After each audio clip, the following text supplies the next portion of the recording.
Ladies and gents, welcome to another episode of Clutch Conversations. It's your boy Mike.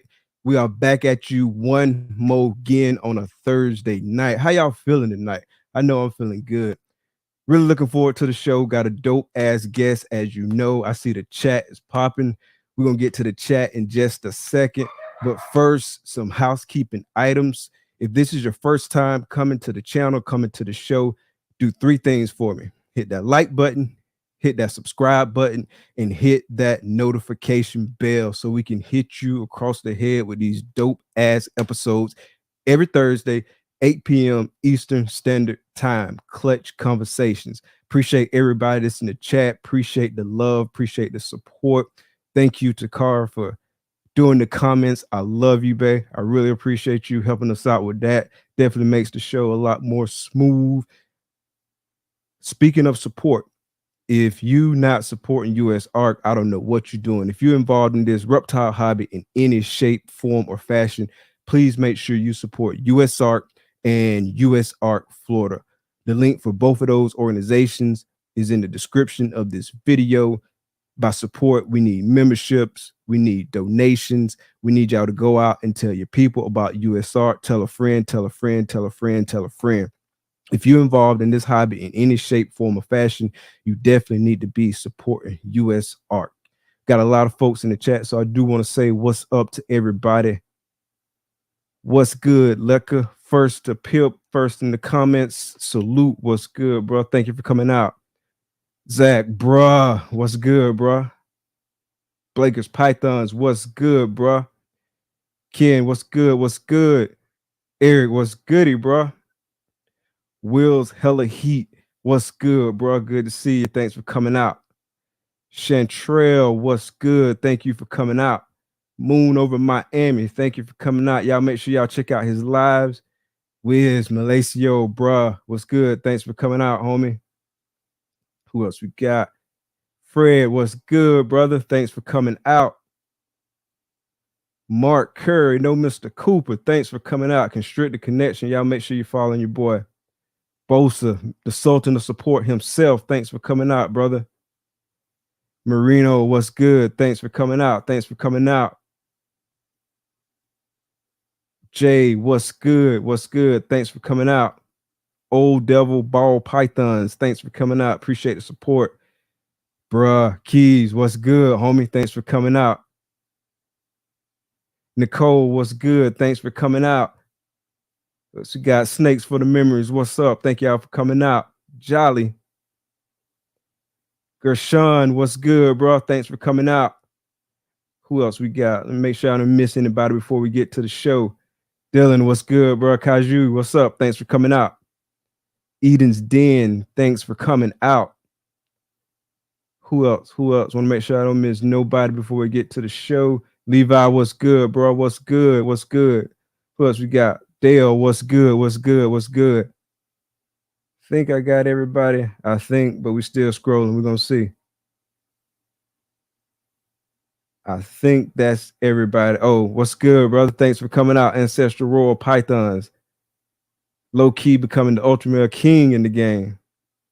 Lecca, we got you again. Matt, what's good, bro? Emilio, what's good, brother? All right, so I think that's everybody. Without further ado, we're gonna bring the homie Ray Becker to the stage. What's good, homie? What's up, bro? What's up, bro? How you feeling? I got wicked anxiety. Hey, yeah. So this episode 41, and it's been 41 episodes that I have anxiety before the show every week, bro. So Yeah, it's just a natural part of it. It's a natural part of it, but you're gonna be good, bro. yeah, I think so, man. Hey, if you out there and you're worried about getting on camera and worried about that anxiety, you just gotta push through that, you know? Oh shit, hold on. All right. Yeah, you gotta push through it, bro. Oh, sorry about that, man. I forgot to plug in my laptop. Okay, we're good now. Woo, yeah, anxiety. Let's go. Oh, there you go. Push there you through. go. Yeah, now we're Plus cooking with grease. conversation. Yes, sir. So real quick, so tell everybody a little bit about yourself, bro. All right, I'm Ray Becker. I'm the owner of Alluring Serpents. Um, I've always liked animals my whole life. I started getting ball pythons about 8 years ago. Um, are you hearing feedback? No, no, not really. Oh, okay, that's interesting. Yeah, I was at first, but whatever you had did, it stopped after that. Are you hearing Okay. feedback from me? Are you good? No, I think I'm okay now. Yeah, that was weird. All right. Anyway, Okay. so I Right. started getting ball pythons about 8 years ago. Okay. Um, had to do some moving around and stuff like that. So I sold off a bunch of stuff, and once I got my feet planted again, started getting back into it with a little bit more of a focused mindset instead of just, you know, running wild and just collecting snakes. Um, Okay. yeah. So 8 years ago. So when you was doing it 8 years ago, was it strictly pets and was it strictly ball pythons, or like what was your strategy at that time? I owned a tattoo shop with a buddy of mine, and I was dating this girl, and she wanted to get a snake, and I was like, "Yeah, I used to have a ball python. Yeah, let's go do that. I want to see what you get, you know, help you out." And we walk into to the shop, man, and it was just different colors, yellows, whites, browns, uh, you know, just everything, and I just fell in love immediately. And I saw a spinner blast, so that's a pastel pinstripe spider, and she had the browns, the yellows, and the whites all together. So I was like, oh, I need that, you know. And then I did a little binging, and I started getting G stripe, and I started getting hypo stuff, and you know, got some single gene stuff. I had like a lesser and like a pastel and whatever.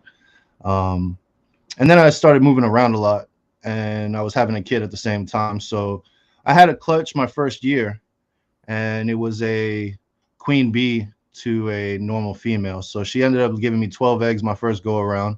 Oh, And nice. yeah. I had no idea what I was doing though. So, I tried watching some YouTube videos. I had 12 eggs. I had a cooler that I turned into an incubator. And, everything hatched out real nice. I had a great time. It was a wonderful experience. I got no complaints. Set up the babies, fed them, and then I started selling them on Craigslist and stuff like that. And then I had my youngest son, and we ended up having to move, and that's when I started like selling everything off. And I kept just a few handfuls. I kept like the G stripe, I kept some hypo stuff, I kept the pied. Um, and then once we settled down, I wanted to kind of focus a little bit more on projects, and Okay. you know really dove in on educating myself. I think that was super important, because if you're not educating yourself, you're just kind of like going with the flow, you know. Yeah, Uh, yeah, yeah. You got to educate yourself. I mean, every day a learning experience. You don't never stop that whole process, but it's definitely important to educate yourself, especially early on, because like it's a lot of things that's, especially nowadays, right? I realized it was a little bit different back in the day, but right now, a lot of things that you can do wrong are really easily preventable. You know what I'm saying? Because it's like really like low hanging fruit knowledge in a lot of ways just by doing like just some very basic research. So sometimes uh yeah, you'll see people that won't even do like the most basic level of research. You know what I'm saying? And so yeah, that's something that's definitely super important. You know what I'm saying? Is yeah. educate. Self education is super important, man, in any aspect of life. At the end of the day, you know, Oh hell yeah, 100%. So if you only go ahead. now I was gonna say unpack that a little bit and talk about how you educated yourself. Um, So I really just started. It was all YouTube. It was all YouTube. YouTube already had a decent foundation. It had Brian Barczyk, obviously being one of the bigger names. okay, It had Justin on there. Justin's been doing videos for 11 years now, so he had tons of content, man. And I was just going crazy, learning everything that he had to offer. Granddaddy Herps, he was on there doing his thing. There was a lot of people, man, and it was more about learning the genetics, right? Because there's so many genetics, and each one does something different, and you got to learn what works with what. And there's some things that are lethal, that you can't put together.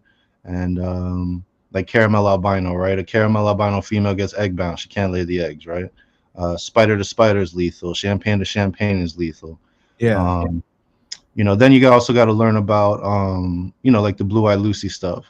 So if you got Mojave and something, you don't want to put it to another Mojave with something, because then all you're Yeah, gonna get is a white snake, and then you're sitting all there right. scratching your head. Yeah, scratching your head trying to figure out, well, what the heck is in this? And then you do the black light and you're trying to like guess by the pattern, and it's just, it's a lot of little things. I'll say it's not like a big one piece of information that you need to succeed. It's just an accumulation of a lot of little things, and you put it Right. all together, and it helps you out tremendously if you know what you're learning about. Yeah, and that knowledge base evolve over time. If you put in the work. Yep. And then also, I was learning about how to build racks, because I didn't have 2-3 grand to drop on a freedom breeder or something like that. So I had to learn how to build my own racks. My first ones were made out of wood. Things was like 200 pounds, bro. I don't even know what I was I was about thinking. to ask, were they heavy? Yeah. Yeah, they were heavy, man. Plywood and 2x4s, bro. It was crazy. They got the job done though, huh? It did get the job done, yeah, man. And learning about using heat tape and thermostats and hatchlings, what to do if they don't eat, things like that.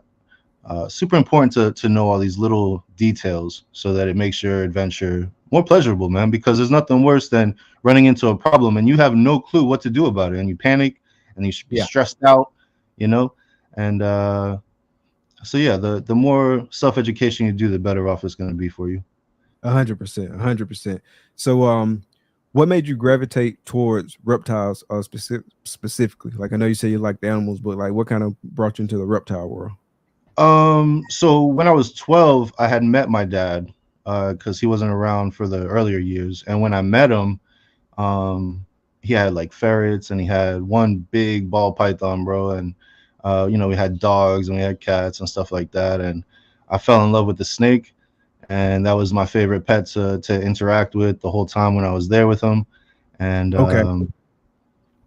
yeah, so that was my first like real, okay, I like reptiles, let's go, and then I ended up going back and live with my mother, and then I started, getting green iguanas. I was getting, I got like Nice. I got like a water monitor, and that thing was vicious, man. It was crazy. He used to attack me I all would the have time. never been able to bring an iguana in the house. Yeah. Yo, my mom, honestly, she's a single mom, and she went to school and she worked a lot, and I was really by myself majority of my childhood. So Okay. and I was the only child from my mom's side when I was with her. Okay. So if I wanted iguanas, I could have them. I put them in a tank, get the light, feed them vegetables and all that stuff. I had dogs, I had cats, I had ferrets, I had, the only thing I really didn't like too much was birds, man, because it's so loud. You said because they're so loud? Yeah. Man, bro, one time I fed some chicks, some live chicks to my boa. And so like I bought some chicks for feeders, and like, man, that drive home was crazy, bro. Like it was just chirp, chirp, chirp, chirp, bro. Yeah, yeah. I imagine having like a couple finches in a cage in your house, like, or parrots or something. Like, I just can't do it, bro. I need, more quiet But animals. it was wild, bro. I had a headache by the end of the drive, bro, because it was like way across town. I had to drive a little minute to get there. You know what I'm saying? Yeah. This was like early when I was like, I mean, I'm still experimenting with a lot of stuff and like trying out different things, you know what I'm saying? So I can see how different things work. But I decided to try feeding my boa some chicks, and bruh, that drive across town was crazy. But it was just chick, chick, chick, First and last time. First and last time, bro. First and last time, bro. I ain't ride with no chicks no more, bro. That was crazy. That was wild, bro. The things was loud. Yeah. All right. And so so what's special about the reptiles to you? I don't know, man. It's how do you define that? It's just something you're attracted to, like some people are attracted to dogs and they just dog people, and then that's why they call some people crazy cat ladies, right? Because they attracted to the cats, and they like the affection of the cats and this and that. And in all honesty, it's very soothing and comforting to me to have the snakes when you're holding them when I'm holding them in my hand, and they're just kind of like cruising very smoothly. Life is stressful, right? Right. So if you could find something to kind of slow down time for you and decompress, like, I was talking to Jay from Ancestral earlier, and we were talking about how, you know, I just sit and just stare at my snakes sometimes. I put the phone down. I don't have no music on. I don't have no TV on. I'm just enjoying looking at the reptiles and just being in a place of peace. Watching them, you know, I got clear bins. You can see I got clear bins behind me, and Yeah, I do that. yeah. I do that intentionally because I want to see them without disturbing them, right? So I'll sit here and I'll be by myself, and nobody's in the house, and I'm just in like this Zen mode, bro. If that makes sense. I don't know if That you make know. I don't perfect. know. That make perfect sense. Yeah, I don't know how many people really do that, but I just sit here and I just appreciate the animals, and I just like to watch them, you know, do their thing, and it's just real relaxing to me and real peaceful, and you know, I've been attracted to that from day one that I saw snakes. So yeah, that's So early on, did you have any people you work with directly that mentored you? nah, man, nah. I had Dave and Amy from DNA. I don't know if it was DNA Royal Pythons.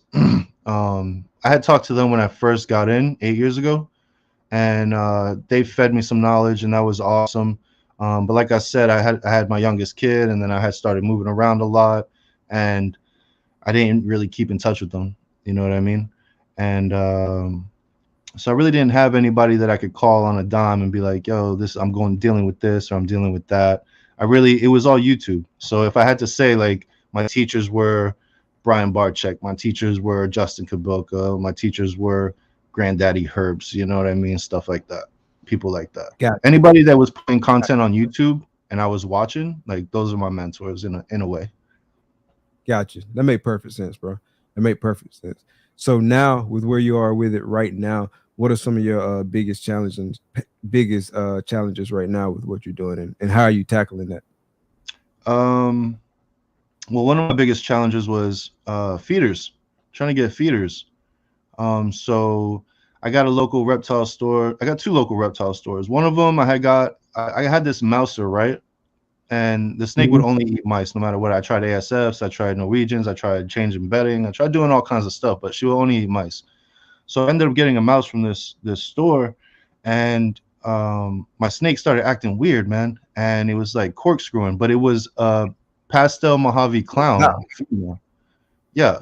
And I'm like, what is going on right now? So I brought it to the vet, and the vet was like, yo, your snake has IBD.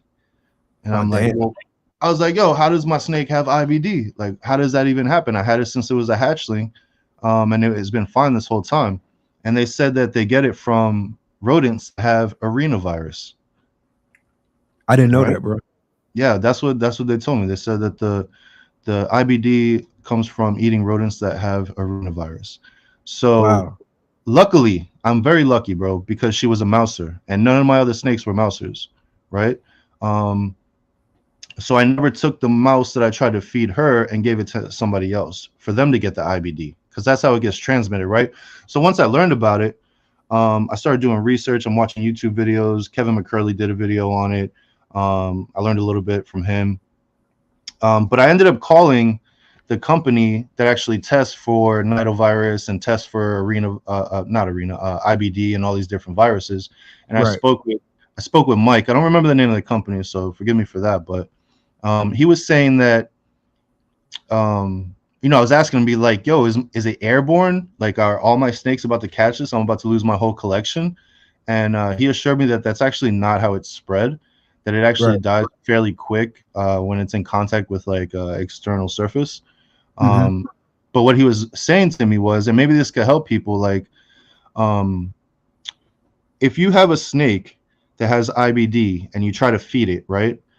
Even if it doesn't mess with the rat is now running around in the bin where the snake is leaving saliva on the side of the bins, right?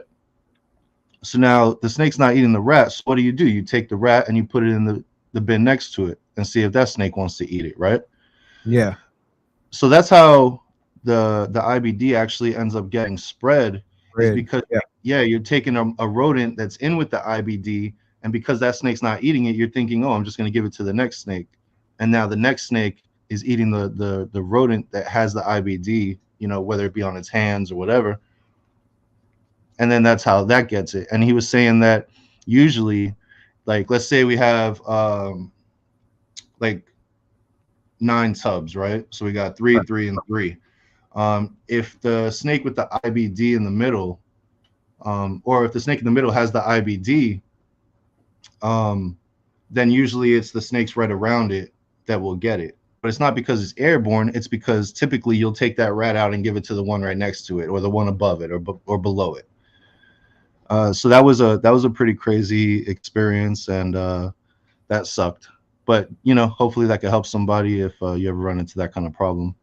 Yeah, definitely hope that helps somebody. And so I assume you stopped getting the mice from where you were getting them from.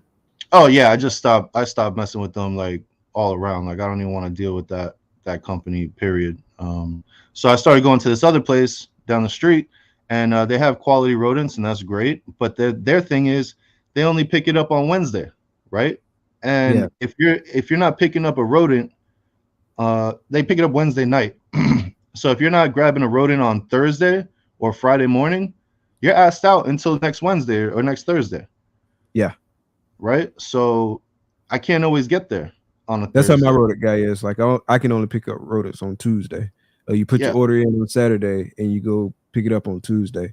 I stick with him because the price is good and he's a real cool dude and I learn a lot from him. He's been in the game for a minute. And so we get to chat and like I learn a lot from him. But I yeah, do have to do it on Tuesday. I would rather do it on a different day, but just for financial reasons for one, and then also like I said, I learned a lot from just going out there chatting, you know what I'm saying, when we yeah, can chat and kick and stuff like that. So it's yeah, definitely a benefit, but I would rather feed on a different day because I can change like the logistics of some of the other things that I do. yeah, But yeah. yeah. I mean, sometimes you're just stuck with what you got. You know what I mean? You got to work with what you got. So if you can only pick it up on a Tuesday, then that's what you got to adjust to, right? Right. So now I ended up finding somebody who was breeding rodents, but they in Davie, and that's like a How good far is like that for you? that's about a 40-minute drive south of me. So Oh 40 yeah, minutes there, 40 minutes back. that's a little minute. Yeah, it's a little minute. And he can't always supply me because he already had accounts that he was taking care of that have priority over me. So if I don't get it on Thursday or Friday morning from this place because I'm waiting for him on Saturday, but then I find out that he don't have any on Saturday, then what do? I'm just stuck, right? Yeah. How many snakes you got? I got like 36 right now, and I got 6 eggs in the 30. incubator, but I think only 3 of them are really fertile because there's 3 with no veins, really. So, Gotcha. And you feed weekly, bi-weekly? How you do it? so my adults, I usually typically do like every 2 weeks. For one, financially, it makes good sense because it's expensive, bro. You're Yeah. paying $3 for a small rat. Yeah, Oh, paying $3 for a small rat, and yeah, it's the that's size of expensive. Go ahead. And then it, and then it's the new small, right? It's like the Yeah, smallest small you can have. yeah. Like It's literally, basically it literally took it to heart. Small. yeah, yeah.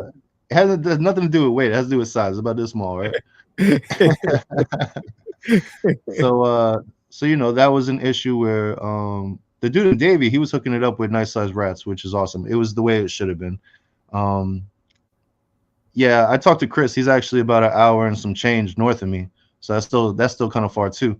Um but the store was giving me weaned rats as smalls, like basically pups as weans, smalls as mediums, so, and I don't blame them. They just trying to make money, and they just trying to sell rodents and do what they got to do, and I don't blame them. It is what it is. So I took it upon myself, and I started talking to T, from Keys Constrictors. I started talking to Emilio Villarino Reptiles. I started talking to Justin from Pipeline. I started talking to Nico and Ryan from Off Season Reptiles, and Okay. they've all either bred rats or are currently breeding rats. So I was like, yo, let me look at this. Let me see what you guys are doing. Maybe you guys give me some tips, and I'll get my feet wet.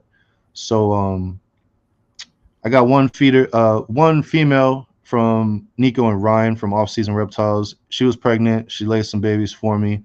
Unfortunately, in the bin that I had them in, I had some small rats from the store that I was gonna try to raise up, and I found one of them eaten. Right, one of them Okay. was eaten. Like, dude, let me Like tell you, you said bro, you're eating or eat 10? eat 10. So, yo, it was like a zombie movie, yo. I opened the bin and there was like 3 rats, and they was digging in this dude's stomach, and they had blood all over their face, and they look up at me like this, and it was like, and I just, bro, that skeeved me out so bad. Sounded like some ASLs. Like I've seen that with ASLs.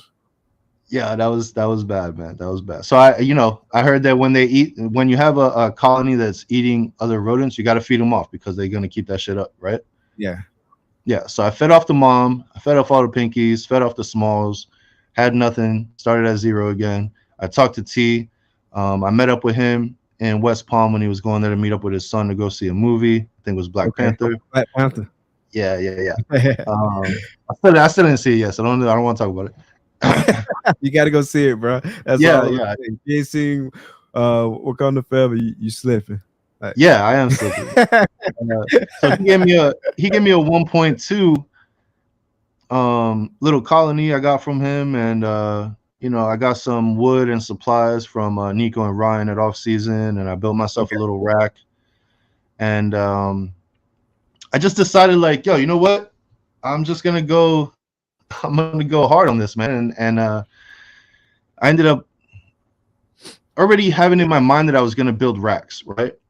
I wanted them to be 8 tiers high, so I didn't want to buy anybody else's racks because they're all like 5 tier, 6 tier, and some of them are real bulky. So I built my own, and I used 2x2s wood to build them, and I made it 8 high. So now I got 2 8 highs. So I got 16 bins, and my girl sent me a message from some lady on Facebook who was selling her rodent operation. So I hit her up, and I was like, hey, I'm looking to get all these rats from you. How much is it going to be? Yada, yada, yada. It ended up being 17 colonies. wow. 10 1.3s, 7 1.2s, and then a few extra jumbo males. She had everything in there though, bro. She got Dumbo, she got blues, she got the naked ones, the hairless rats, bro. Them things is nasty. So I don't know a whole lot about breeding, like just straight up rats. Like we've been breeding ASFs, and so I know a little bit about that. I'm saying based on like research and what I'm learning along the way. But with the rats, like what's their production like? Like what's the litter size? What's the frequency? With these 17 colonies that you have, like what's the expected production? Because it sounds like it's gonna be well over what you need to feed the 36 snakes. And so what's the plan for that? So okay, so I asked the lady when I bought the rats from her, like, how long have these rats been breeding? And the reason I asked that is because after speaking with everyone that I mentioned prior, they said that usually a female goes anywhere from 6 months of breeding to about a year, right? So she said that they were all about a year. So there were already babies on the ground when I bought all these colonies, and they were already pregnant moms. So as I'm building the racks, this is 2 Saturdays ago. This is all brand new to me. So I'm super rookie, right? But I move fast when I do things. So it looks like I know what I'm doing, but really I'm just learning as I go. Jump out the window and build a plane on the way down. That's it, man. And it works most of the time. Only a couple times I've crashed and hit the ground pretty hard. But there were already babies on the ground, right? And there were babies actually being born while I was building the racks. So I thought that was interesting. And my goal right now is not to really focus on the rats that I got from her, but to focus on keeping back females and starting my own production line, basically. So that way it's a fresh start, and I could know, okay, these rats have been breeding for 6 months. Let me start working on the next go around, the next team. Okay. Yeah. And so when you get kind of like to peak production with what you got, like with what you're running, like what's your plan for like moving a lot of the extras? You got some customers in mind, or like what's your plan there? So right now I got the 2 racks with eight bins each. I got another rack with 4 bins, which I'm using currently for males and female grow ups, right? But I just bought everything that I needed to build a 50 slot maternity rack. And with that maternity rack, I'll really be able to dial in how many babies each female is laying, you could kind of see like, so from what I understand, like a female rat, when she starts getting towards the back end of her breeding cycle or her Hmm. breeding life, the numbers start to decrease, right? So typically you could go anywhere from 8 babies, maybe average 8 babies per litter, but you could go up to 12, 20 babies per litter. So when I have that maternity rack built and I have a female in each one, I'll really be able to dial in on the numbers. Like I can't really explain the numbers to you now because I don't know the numbers right now. Gotcha. Yeah. So I'm gonna build that rack. Um, I'm gonna keep all the other racks that I got, and I'm just gonna grow, man. And I'll keep good track of the numbers, and I'll keep track of production and what it's really looking like. Gotcha. So do Yeah. you And have a standard? Go ahead. I was just gonna say, like, so I'll be feeding my own collection, which is only 36 snakes. So I'm clearly gonna be producing way more than 36 babies a week. Um, but that's good because I want to take it to a business level. Yeah. So like I was mentioning, it's like almost a rodent shortage in my general area. Oh So yeah. if I You yeah, make a killing. yeah, Yeah. if I could lock You're in a just few being accounts, feeding yours for free yeah, if I and could making a lock little in a bit. few accounts, my bad, go ahead. Now I was gonna say you essentially be feeding your snakes for free, paying for the cost of your rodent upkeep, and probably making a little bit of pocket change on top of that. Yeah, exactly. And I really haven't even been promoting myself with that yet, but I already have like 3 people that I'm fairly confident are going to be um, accounts for the rodents. You know, Morph Master J, he's in the comments. Shout out to Morphin, Jay. yeah, shout out to Jay. Morphinary Arts, Brock. Okay. Okay. Yeah, he's really cool, man. Just good people, man. And I'm meeting local people, and that's awesome because it's not Yeah. only for the rodent sales, which is great, but it's also building relationships. It's getting to know people that are close to me, and we're in the same hobby. So, it makes for tight relationships, man. 100%. 100%. Yeah, I Yeah. actually wanted to touch on that, but before we like the community aspect of it, but before Mhm. we dive too deep on, I want to wrap this topic up. And so with the rodents, because that's several colonies, right? So that's a lot of work in that space. So do you have like a standard weekly routine that you're working on kind of creating now that you got kind of like this new dynamic, this new variable with your keeping? Um, okay, so everything is like basically trial and error, right? I've talked to people and they've let me know like, okay, so to manage the smell and the ammonia from the rodents, you need to do this kind of mixture for the beddings, and you mix these pellets with the hemp and this and that, and Okay. uh, that'll last you a week or 2 weeks or whatever it is. I haven't made it to that point yet because when I bought all the colonies, the lady that I bought it from gave me a bunch of stuff. She gave me a bunch of bags of food. She gave me a bunch of bales of bedding. So I'm just using up what she's given me, and just And that from makes using perfect. that, up, I said that makes perfect sense. yeah. So I'm just using that right now, and what I'm noticing is with just bedding alone, no pellets, no hemp, no anything else. I got to change it like every 4 days. On the fourth Every day, I four got days. Bro. yeah, I got to change it because that shit stinks, bro. Gotcha. All right. And so you doing that every 4 days, and then you got your snake routine too. So what's that looking like?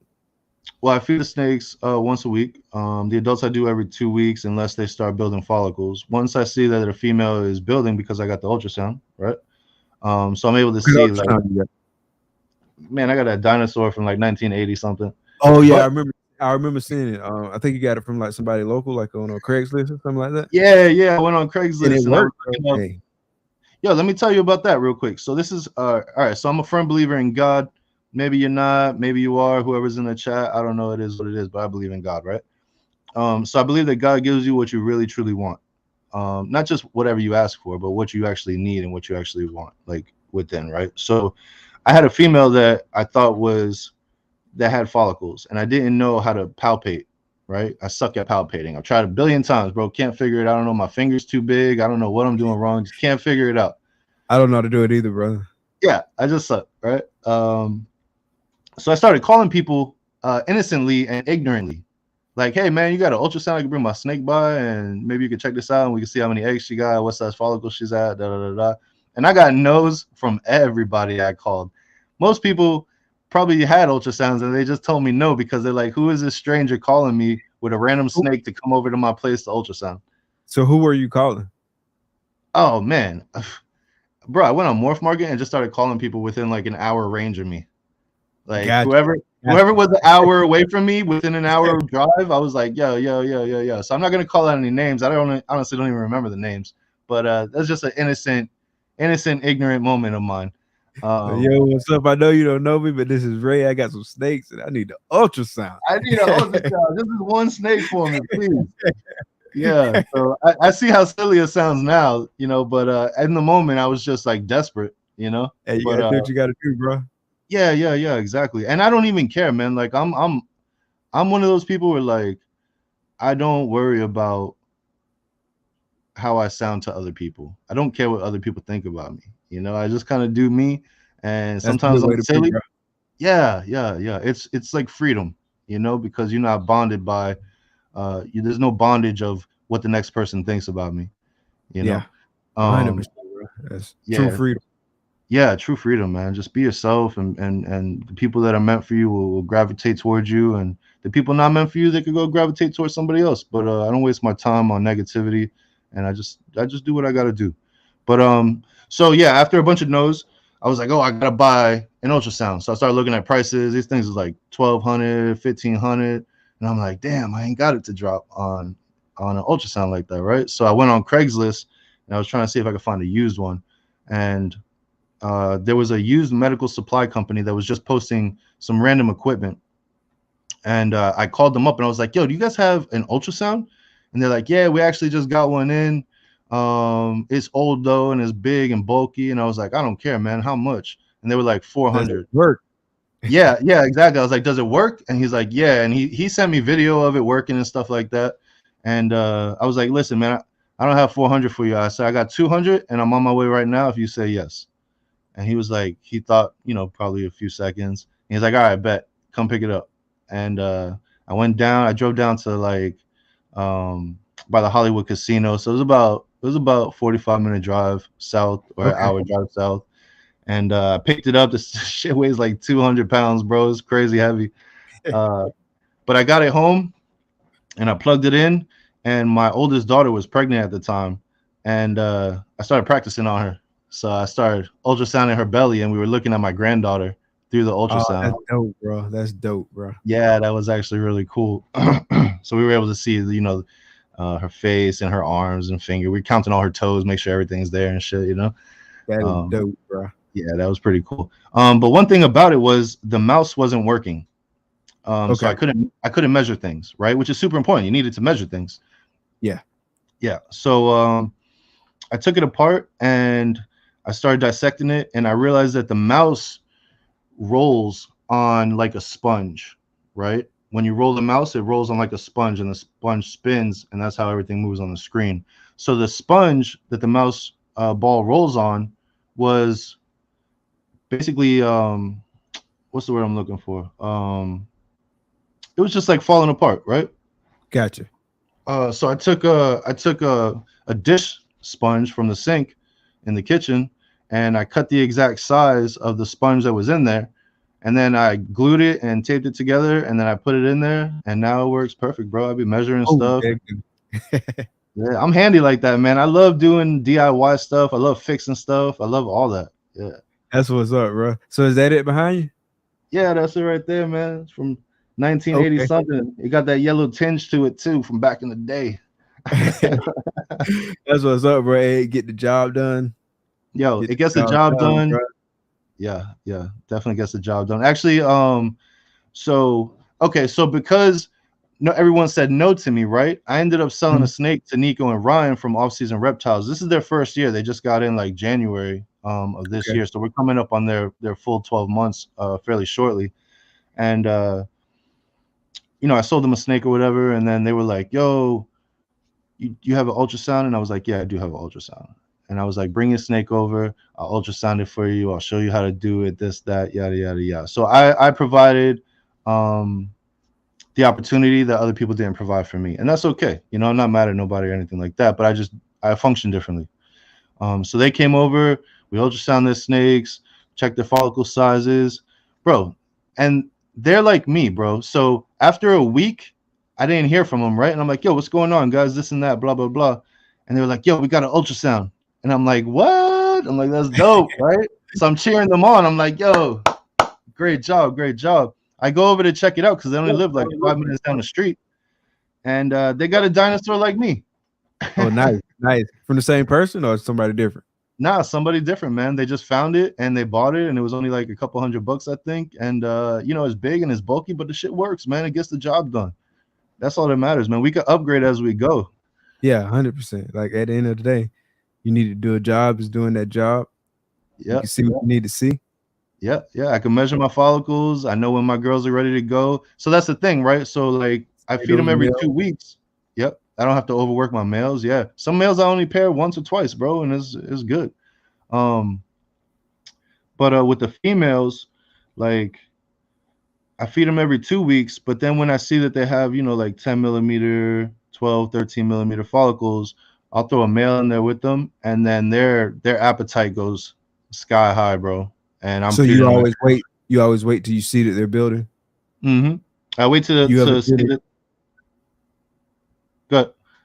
Now I was gonna say, do you ever do like jump off pairings?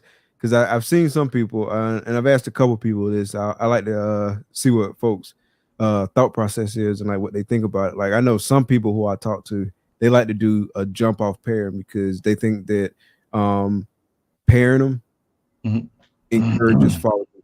And then some people will just wait until they see the follicle growth and won't put the male in. So what I've been doing personally is just waiting until I see the follicle growth. That's what I did like basically all last season, is just wait till I see the follicle growth. This year, I think I'm gonna try a little bit of both, but more waiting until I see the follicle growth. But it might be a couple, like 2 or 3, that I kind of like do some jump off pairings and kind of see how that worked for me. What's your thought on that piece? So with new females, first time breeders, I'll do a jump off pairing, but with the male that I want to pair them to, right? Just in case they actually lock. Because the last thing you want to do is do a jump off pairing with a random male. Yeah. And then you end up with a clutch that you didn't even want, right? 100%. Yeah. So when it comes to new female breeders, I'll do a jump off just to try to get them going, and then I'll keep track of the follicle growth, or I'll ultrasound them a few weeks later and see how it's looking. For the females that have already bred and have already had clutches, they're fairly in a rhythm. I forgot exactly what the time frame is, but it's like 6. I think it's like 6 months after they lay their clutch that they'll start building again. If I'm saying that wrong, I don't remember if it was 6 months or not, but if anybody knows, you could throw that in the chat. It's roundabouts, and I think it varies like from female to female, like from what I've heard and then kind of like what I've seen. It's different for different females, right? So I actually had a female last season double clutch, right? Like within a 12-month time span, right? So not I've heard that too. In the same calendar year, but within a 12-month time span, she dropped 2 clutches. I think she dropped 6 or 7 in her first clutch. I actually got her from Matt from Ebony and Ivory Reptiles. So shout out to the homie Big E. She laid for him, and she laid for him, if I'm getting the time frame right, like the fall-ish or so of 2021. And then he sold her to me. I got her in like early spring, late winter 2022. Grew her up some, and I just happened to ultrasound her one day, and I was like, wow, shit, like 11. That's crazy, because I didn't expect to see anything, because it was like fairly quick. I was like, okay, you know what I'm saying? So I threw a male in there, and then ultrasounded her like 3 weeks later, and she had like 18, 19, something crazy like that. That's like, wow, like she growing aggressively, like quick, and like she just grew aggressively, and she dropped the clutch, 7 good eggs, and so nice. She gonna get this year off, but yeah, like it depends.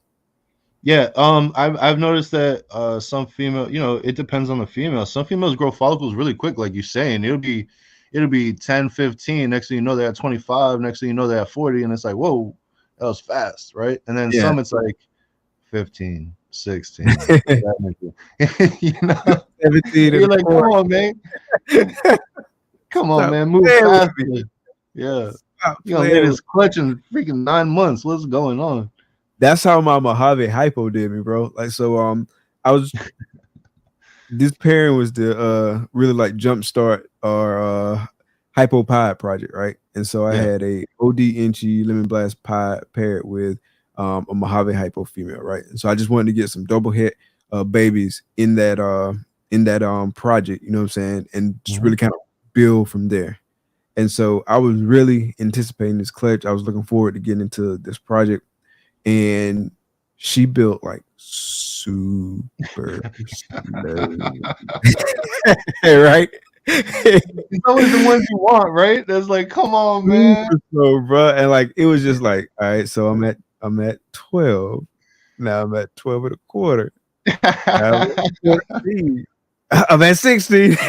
And bro, it was like just this long process. And then towards the end of the process, like she kind of sped up, right? So she started like building like at a faster pace, right? And so went through it. She laid 8, 9. It was that clutch I posted on there. I don't know if you saw it, but like 8, 9 slugs, just completely slugged out. And Yo, I I've was like, had that. oh man, like you made me wait for a whole clutch full of slugs. Wow.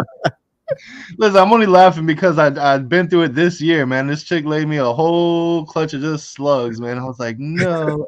And it was a double het too. It was banana pie to Mojave hypo. And Okay. so I was excited, man. I was like, yeah, let's get some double het hypo pies. So And your female was a Mojave hypo too? yep, Man, Mojave. the Mojave hypos, man. Yeah, man. She I'm was just stressing kidding. me out, bro. I'm just Uh, kidding. Because that other girl who built fast, who I was telling you about, she a Mojave hypo too. Like I got two of them. And oh, so nice, man. It's yeah, so beautiful, ain't it? but I love it, bro. I love them. Yeah. Yeah, That's yeah. that's a dope combo. I really like it. Like I'm a hypo guy, but that's Yeah, I love a hypo, really man. I think oh hypo yeah. looks great as adults, man. They're Oh yeah. beautiful. Oh yeah. Yeah, people sleep on hypo. I don't know why, but people sleep on hypo, bro. Like hypo look good like from hatchling to adult. It looks good the whole time in my opinion. Yeah, those are bandwagon people, bro. Oh, I don't like no. Oh, big dogs don't like hypo. I don't like hypo either. Yeah, I feel like hypo is having like somewhat of a resurgence now, and Yeah, I agree. I feel like it's gonna just be even more so in the future, right? And so Yeah, for sure. that's one of, if not my favorite project that I'm working is the Hypo Clown project. Yeah, I was gonna say, man, hypo clowns are hot, bro. DG hypos, hot, bro. Yeah, yeah, yeah. Yeah, It's real clean. It's hypo nice. pods, hot, bro. Yeah, yeah. Even genetic stripe hypos, bro. Those look good. And So then DG Hypo Clowns. Like I wanna work yeah, that project too. That's gonna be yeah, super dope. Like that's that shit I uh, do like, Mike. so that's good. That's gonna be some shit I'm gonna be working too. So yeah, yeah. So speaking of projects, what projects are you in? So I'm Exanthic clown. I love Exanthic stuff, bro. I love it, love it, love it. And that's gonna be the foundation for what I got moving forward. So I Okay. got I got the genetic stripe. I got hypo, I got pod, I got DG, all females. I picked up that super blade. Um, yeah, True Ghost is dope. Emilio, um, my bad, lost my train of thought. Are you good? Okay, yeah. So I picked up that super blade, Exanthic clown from Emilio. Dude is a stunner, bro. I'm so in love with it. Some people don't like reduced patterns. I love reduced patterns. So I'm gonna stop you right there. So we had a question, and I've heard this before, but Jason put a question in the chat earlier that I was gonna circle back to. So this is the perfect opportunity. It Yeah, let's said do to it. ask you how you identify the blades. Ooh, identify the blades. Yeah. And then tell us why they call you Mr. Blade, Ray Blade. Okay. All right, look. So I'm not a pro. I am not a listen, disclaimer. Everybody, I am not a blade pro. I am a blade apprentice. Okay, so I'm just learning. I can only truly identify it in clown. I'm learning though. I'm really actually putting in the work to try to figure out how to really recognize it in non-clown projects. So that way I could really speak on it like as if I was a pro, you know. But I'm not a pro. All right. But so Blade and clown, two dots, one dot on top of each eye, right?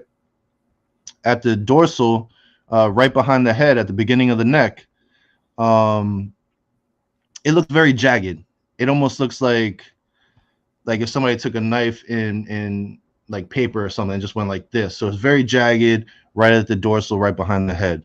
And then also um, towards the back end of the dorsal, like by the tail, it looks like a serrated edge. So like a steak knife, Okay. Okay. right? Yeah. So it looks like a steak knife. Now, if we're talking, now that's in clown. That's how I identify it in clown, right? Um, How you identify single gene blade? so a single gene blade. See, I don't even know yet. I can't tell you. But in the clowns, people think, oh, because there's alien heads, it doesn't have blade. But what they don't understand is that a single gene blade in a combo will still have alien heads. The alien heads will be a little wider. It looks more like a molar, like a tooth, right? Like a molar. It's thick. Okay. Um, the eyes in the alien heads will be super small if they're even there, right? But there still will be alien heads. It'll just be a thick alien head, right?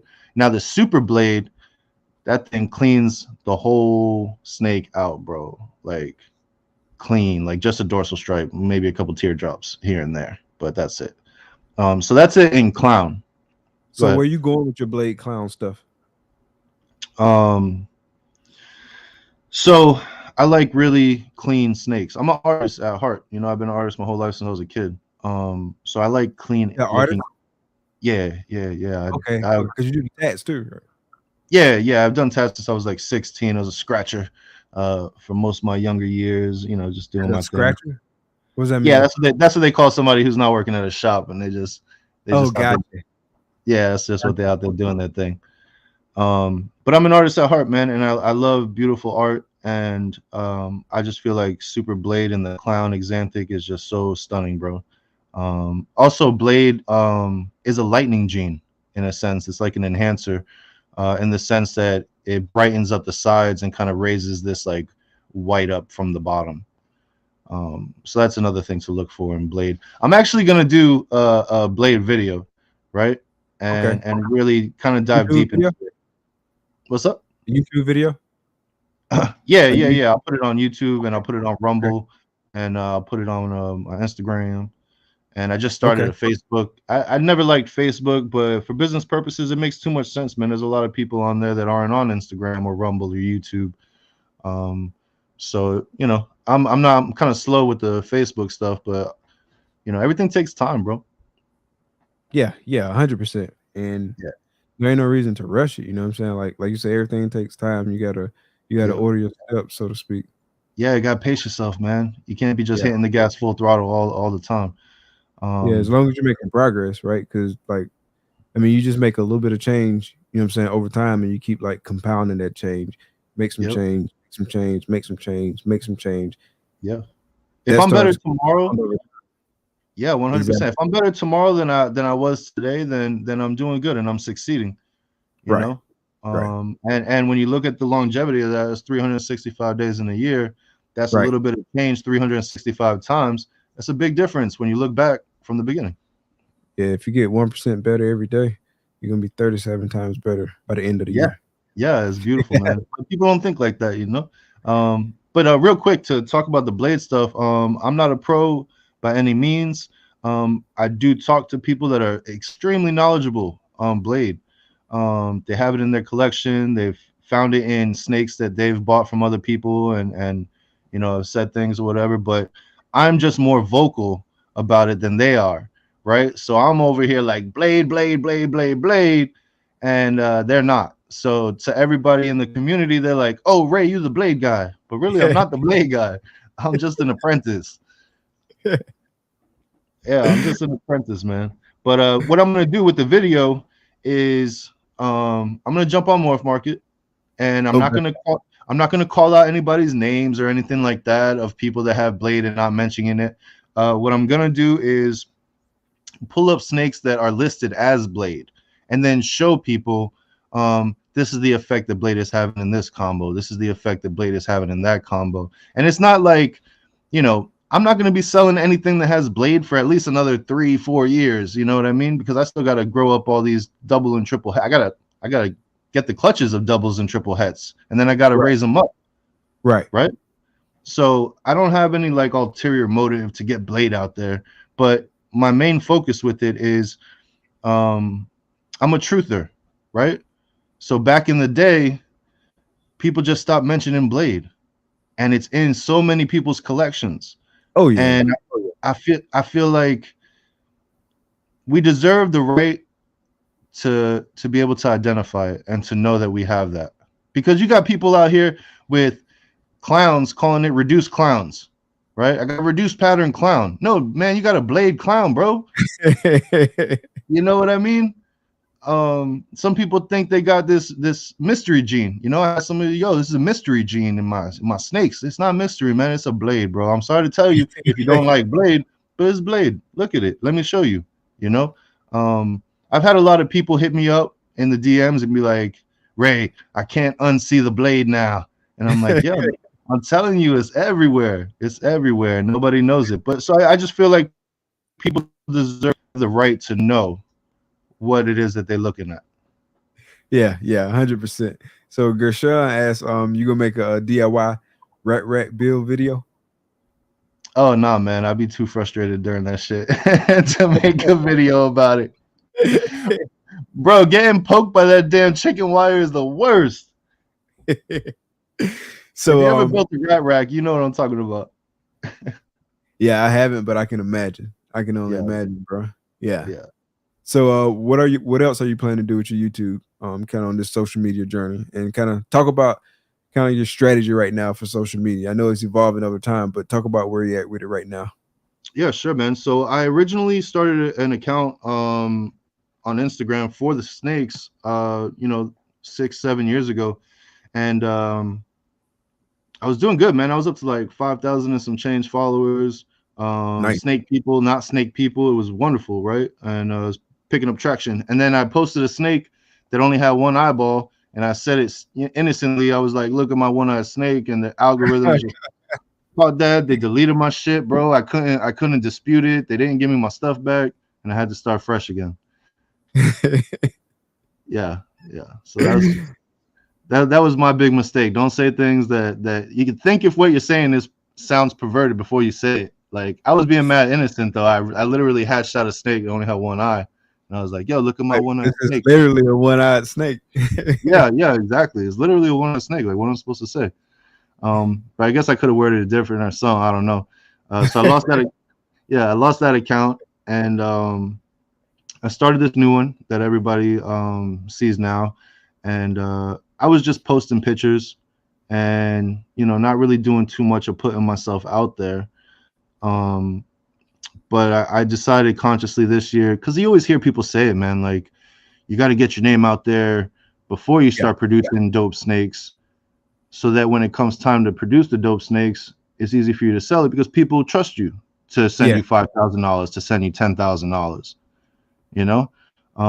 so I made the conscious choice to get out of my comfort zone and to get real uncomfortable and put myself in front of the camera and start commenting on people's stuff and start sharing people's things and just showing people who I am, man. And that's all I can do. I can't put on a front. It feels uncomfortable and unnatural to do that. True. So I might curse and some people might not like that. I might put on some hood rat gangster music on my reel and some people might not like that. But then it is what it is. This is me, and you're going to get me authentically.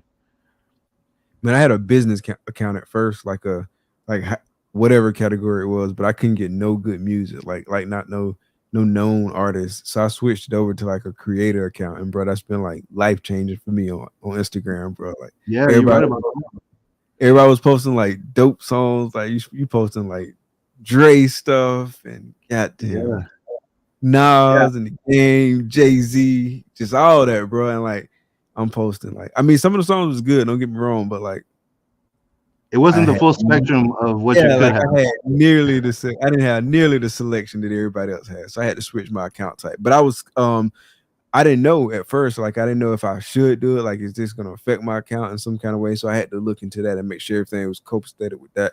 And then once I felt good about it, I just switched it over, bro. It was the best thing I could have done. Yeah, I originally didn't even think about creator or business account, and then I found out that you could do that and switch it up. So I made a business account like you did, and I started making reels and stuff. And I'm noticing that some of the songs that I had used are not playing now. And Yeah, I was like, what the hell's going on? Like they deleting the music after people use it. Like, what is even happening? And I think it was Gershon that I heard talking about it, or maybe it was Dre.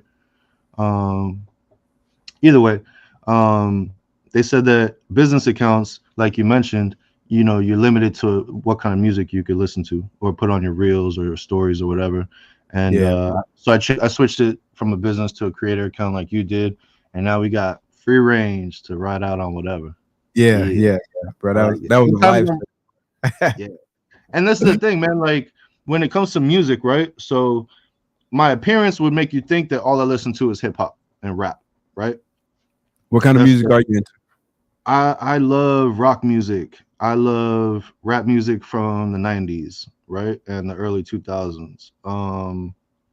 I like classical music, you know? I like jazz music. I like Christian music. I love my 88.1 on the radio station over here where I stay at. It's all Christian music. You know, I love my Jesus music, bro. Um, I like a lot of different stuff, bro. Like What I'm what do you what do you think kind of like about like who you are kind of contributes to such a diverse like musical palette? Like what makes you like so kind growing of like up, gravitate towards all that? yeah, growing up, you know, in school, whether it be middle school or high school, there's always cliques, right? So you got your skater group, you got your grunge group, you got your hip hop heads, you got your sports heads, you got your fashionistas and all that, you know, what do you call them, prissy girls, whatever it is. So what are the fashionistas? I don't know them, but I was waiting until you You said know, the fashion. ones that are all into like fashion and the new hot shit that's out and all this other stuff, Okay, okay, you know. okay, gotcha. But this is the thing, right? So I was never in a specific group. I was always the one that was friends with everyone, bro. I was friends with every group that there was. I have friends that were metalhead wearing chains and black makeup, and then I was friends with the skaters that were, you know, long hair with, you know, those big cargo pants that like covered their whole shoe. You remember that back in the day, people rocking that? Oh yeah, oh yeah, yeah, Then I was friends with the gangsters. I was friends with the drug dealers. I was friends with the nerds. I was friends with everybody, man, because that's just my personality, you know. yeah, So I was introduced to a lot of different types of music because, you know, the skaters are listening to alternative. Then you got the grunge kids that dress all crazy listening to Metallica and you know, Slayer and stuff like that. Then you got the hip hop kids listening to, you know, Jay-Z, and that's really where I started, was hip hop. But I didn't seclude myself to just that type. You know what I mean?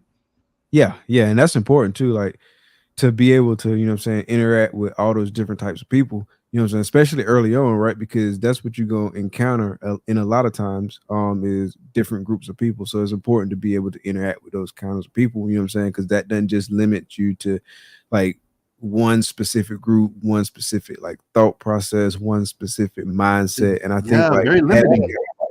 exactly like, and so like diversity is a strength, right? And so like diversity in organizations, diversity in friend groups, diversity in cities, and even diversity within an individual person. You know what I'm saying? Like that's a Yeah, strength. And so yeah, yeah. it's dope. I Like used to get people to I used to get people that would ask me like, yo, Ray, why you like hanging out with these people over here or these people over here? And it's because you're so, yeah, they would ask me that because they're so closed-minded and they don't see the value in knowing those people. They say, oh, well, you know, they don't listen to rap and they don't dress like we dress and they don't do what we yeah, do. So why you yeah, hanging out with them? Right? But to me, I'm like, yo, have you talked to them? They're freaking cool, man. Like, yo, go check them out. So growing up, I was always tall, but I was very skinny. But I was the type that would I would bully the bullies. Does that make sense? yeah. That makes perfect sense.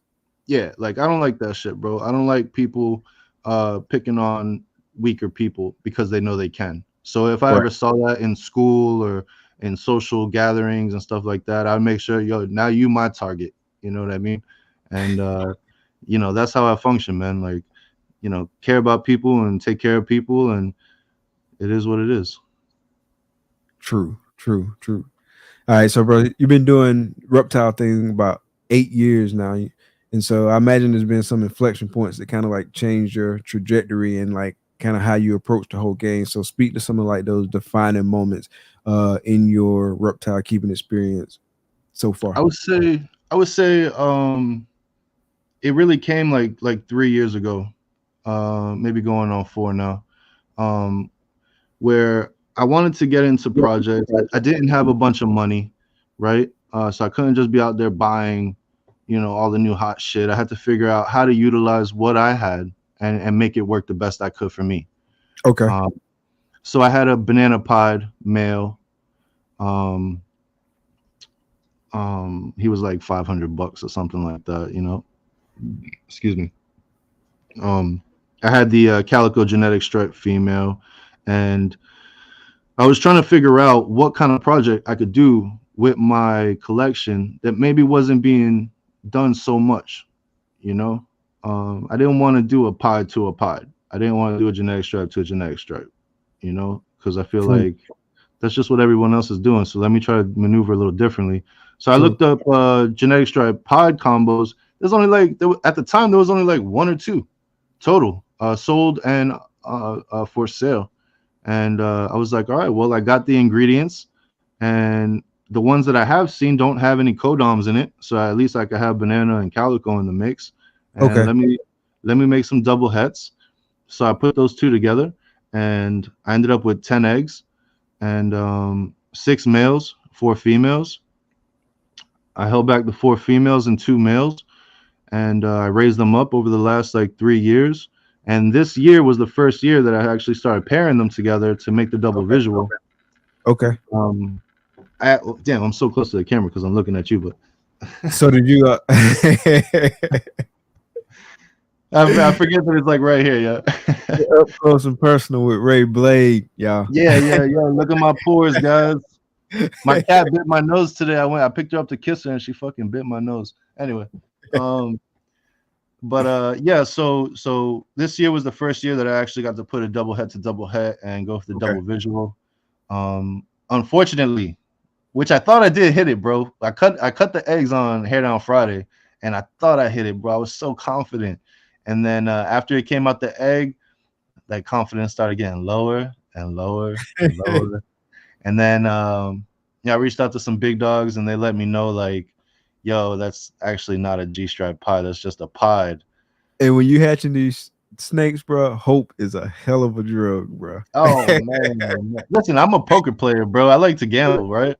It'll Um, have you saying whatever you want to see. Like, bro, I yes, knew that's it. That's it, yeah, bro. I that's know gotta be. it's Look at the stripe. Look at the stripe. I see the white and I see the stripe. It's a genetic stripe pod, but but it's actually not, man. It's not, man. I gotta be realistic, and I can't live in La La Land. And from the bigger breeders that explain some things to me, I started doing more research, and I'm my confidence that it is a double visual is not there anymore. It's more of a realism that there's some things that are not making sense, even uh-huh. though it looks genetic stripe. Is not. And the reason I say that is because the eye stripe, right? So the eye stripe on majority of I went on Morph Market and I looked at just genetic stripe. I just typed in genetic stripe. I must have looked at 500 different snakes, bro, easily. And I would say 99% of them have this one trait, and that's where the yellow eye stripe that goes towards the back of the head, it doesn't cut off. It actually like blends out into the dorsal of the top of the neck.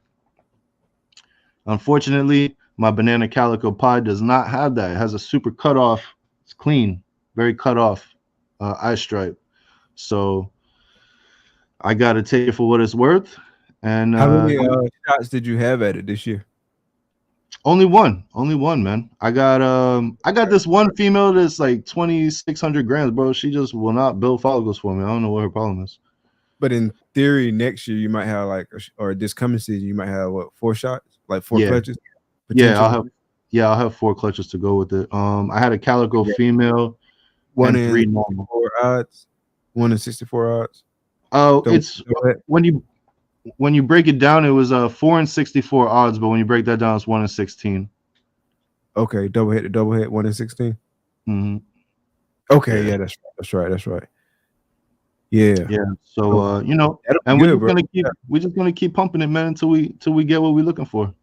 yeah, you playing the numbers game. Yeah, you gonna hit it. Yeah, So yeah. I don't recall seeing any genetic strike pods. So describe what those look like. So just a genetic stripe pod, is very golden in color. It's very Like the low in head color. and it's like golden. It's like a golden Okay. looking color, right? And what else? That's really it's not too crazy impressive or anything like that. You know what I mean? But there hasn't been anything really done with it. So that was my go-to. That was my reasoning to even try that pairing, because there is no codoms in it. You can't look it up and see codoms in anything. So I was like, yo, I got a couple codoms. Let me try that out, see what happens, and go from there. But just the genetic stripe pod by itself is basically a pod, but like with a golden looking head and like golden looking saddles. So instead of being dark brown and black, it's just like very. I guess gold is like it's like golden. That's the only way I could really describe it, to be honest with you. Gotcha. And so how many clutches did you have last year? And how many Uh, were you last year or like last year well, this I year? guess this year is wrapping up. This season is wrapping up technically. It was probably like six or Six. seven. How many were you shooting for? I didn't have a number like that, man. I didn't have a number where I was like, yo, I want to hit 15 clutches, you know what I mean, or anything like that. I was just like, let me pair these up. Like How I many said, I did got you try for? I think I paired like 8 females or 9 females. So yeah, I guess that's what I was going for, like 8 or 9 clutches. Okay. Um, yeah, nothing too crazy. And you But said you hit 7 or 6. yeah, it was like 6 or 7. It was spread out though, Okay. man. So some people have like seasons where like all their clutches come within like a 2-3 month time frame. I just got a clutch like a week or two ago, Okay. you know, and that was an Xanthic to the Mojave Hypo. So I'm going for those double head True Ghosts, which Emilio brought up earlier. Um, so yeah, like I had clutches that were dropping at the beginning of January. I went to Orlando on a family trip to Disney at the end of December, and I had a clutch that had just pipped as we were leaving. And I had my sister-in-law come to my house, and she was checking on everything for me. And then when I got back, I got Dope. another clutch. Yeah, yeah. Thankfully, she don't even like snakes, bro. She'd be skeeved out by them. But But I was just about to say you lucky to have somebody who you can have stop by. yeah, yeah, yeah, man. She held it down. So shout out to Kirsty. Love you, girl. Sister-in-law. Shout out. Yeah. But then so I had that clutch and that was already hatched out by the time I got back. And then I had another clutch that was pipping out a week or two later after the new year had started. And then the next clutch after that was like the all slug clutch, which fucking broke my heart. Because I was going for the hypopod, the double het hypopods. Um, and then just spread out, man. It's spread. I like it like that though, because if everything came at one shot, man, I'd be seeing people That'd be stressed hard to out, bro. manage. Yeah, that'd be hard to manage. Yeah. Like mine, so like as far as like clutches that hit the ground in 2022, my first clutch to hit the ground in 2022 hatched in late July, early August, right? That was your first clutch. And yeah. And then my last clutch to hit the ground in 2022 won't hatch until early January. So it was kind of spread out. And then I just Yeah, had clutches like in between those. So I mean that was spread out over several months. And so yeah. But it's good like that, man. I like it like that, because you're not dealing with, I hear some people they're like, yeah, I want 30 clutches this season, and they have a short time frame, and it's like, yo, do you realize how many babies that is? yeah. Like I don't think, at least not right now, based on how my life's set up, I couldn't handle 30 clutches right now, especially Yeah, not 30 clutches all at the same time. So I yeah. was What? I was thankful it was spread out, even though it was really kind of backloaded somewhat. But it was at least kind of spread out some, and it Yeah, was kind of like a step because the year before I had one clutch, right? And so like that was easy, and so it was a little bit of yeah, getting your feet wet, Probably won't even get your feet wet. Just dip your toe in the water. Yeah, yeah. And this year we had 10 clutches, so that was like a significant like leap from 1 to 10. And I was glad it was spread out like over the year. And like I Yeah, said, I mean, even 10 clutches, that's 60 babies, man, at minimum, average. yeah, yeah. That's And a so lot. we got we got 3 clutches in the incubator. One is cut and the baby's still crawling out, whatnot. And then I got a 1 egg clutch in the incubator, and I'm hoping she like the all gender female because that was another one that so my last 3 clutches of the year, I had the Mojave hypo that I put with that pod combo male. She slugged out. Mhm. And then I had another clutch, which really, I mean, in hindsight, I probably shouldn't even did that pairing in hindsight because I'm really not gonna be holding anything back. But Mhm. I did do the pairing, and so all that whole clutch probably gonna be for sale. In fact, I Yeah. know that whole clutch is gonna be for sale. And then I had this most recent clutch, which was the Inchy Red Stripe Batman paired with the Super Pastel Butter Desert Ghost female, and I was hoping to get like some nice double head holdbacks. Entry And red stripe. I'm sorry, say that parent one more time. Entry red stripe. Batman, Batman. Oh, nice. yeah, and a Super Pastel Butter DG. I actually Mm. paired to another male early in the year, which is a whole nother story about that male that I'm not quite ready to share yet because I'm still figuring out some details about it. But stay tuned. In the next week or two, I'm gonna be ready to like kind of like do a synopsis of what's going on with that male and that pair. Um, Okay. but yeah, 6 eggs from that girl, 5 slugs, 1 good egg, Oh man. and so I'm hoping that that 1 good egg is the all gender female or something close to it, something dope that I want to So the hold back. all gene is gonna be a leopard, spot nose, Yeah, Enchi, pastel, lesser. Am I missing one? red stripe, Red stripe. Yeah. Ooh double boy. head, Double DG. head. DG clown. Damn. Yeah, Boy, I pray for you, bro. I hope you get that. I hope I get something or something close, and I hope it's a girl. Period. Point blank. I was Like I just about hope to ask you, you want to be a male or female?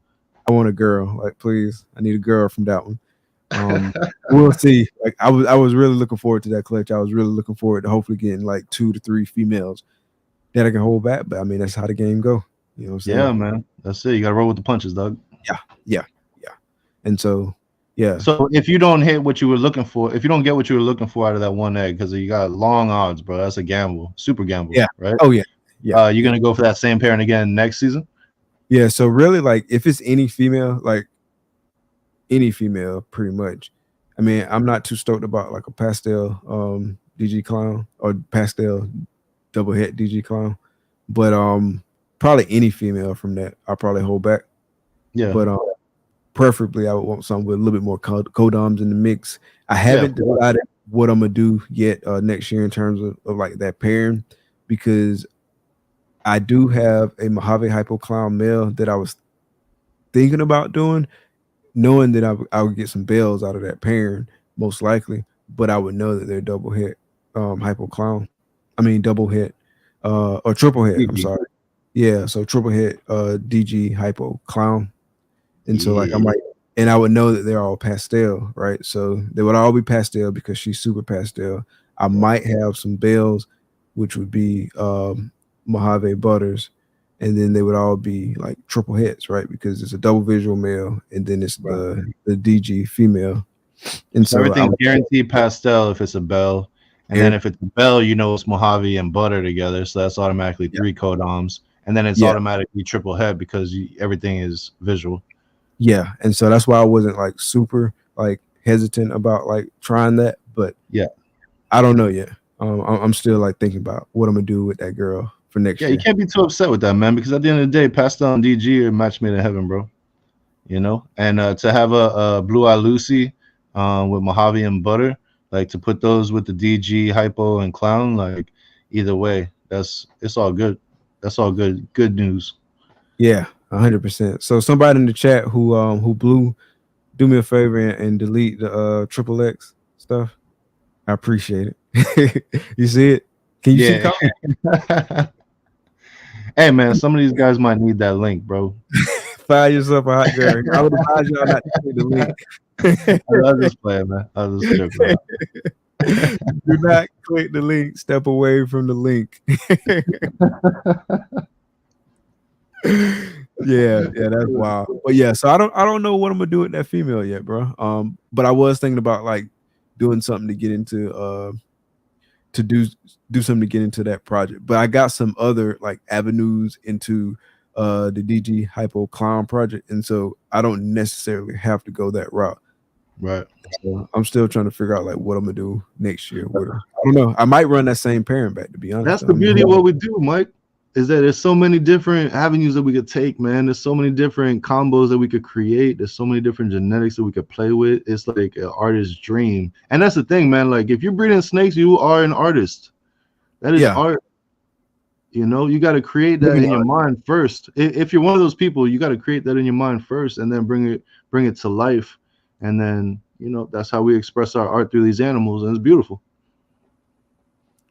Living art, bro. So speaking of like next year and pairings and all that and projects and stuff, so what you looking forward to next year in terms of like pushing your projects forward? I know you got the G Stripe Pod stuff you're gonna be working with, but are you gonna be doing any pairings in the like the Axanthic stuff and Axanthic clowns?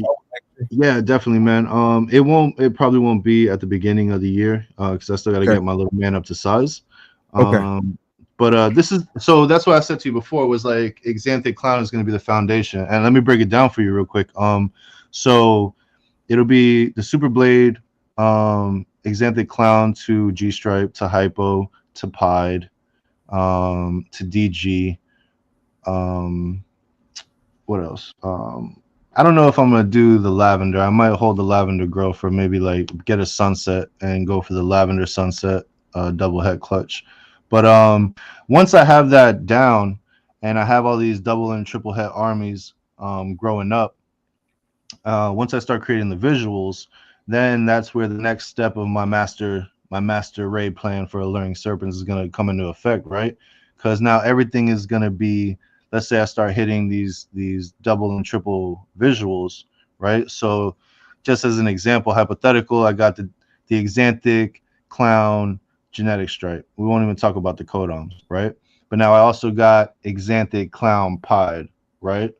So now I put the Axanthic Clown G stripe to the Axanthic Clown Pied. I make all Axanthic Clowns that are double het for G stripe and Pied. You know what I mean? True. So I'll do the same thing with the DG and the Hypo, or maybe I'll do the DG and the G stripe, or you know what I mean? So there's a short-term goal, which is build up the het army. The longer goal after that is to, you know, try to get the visuals, obviously. And then the longer goal after that is to start breaking down the foundation where everything is Axanthic Clowns, but it's also double hets. So double visual, double hets with codons mixed in. Gotcha. That makes sense.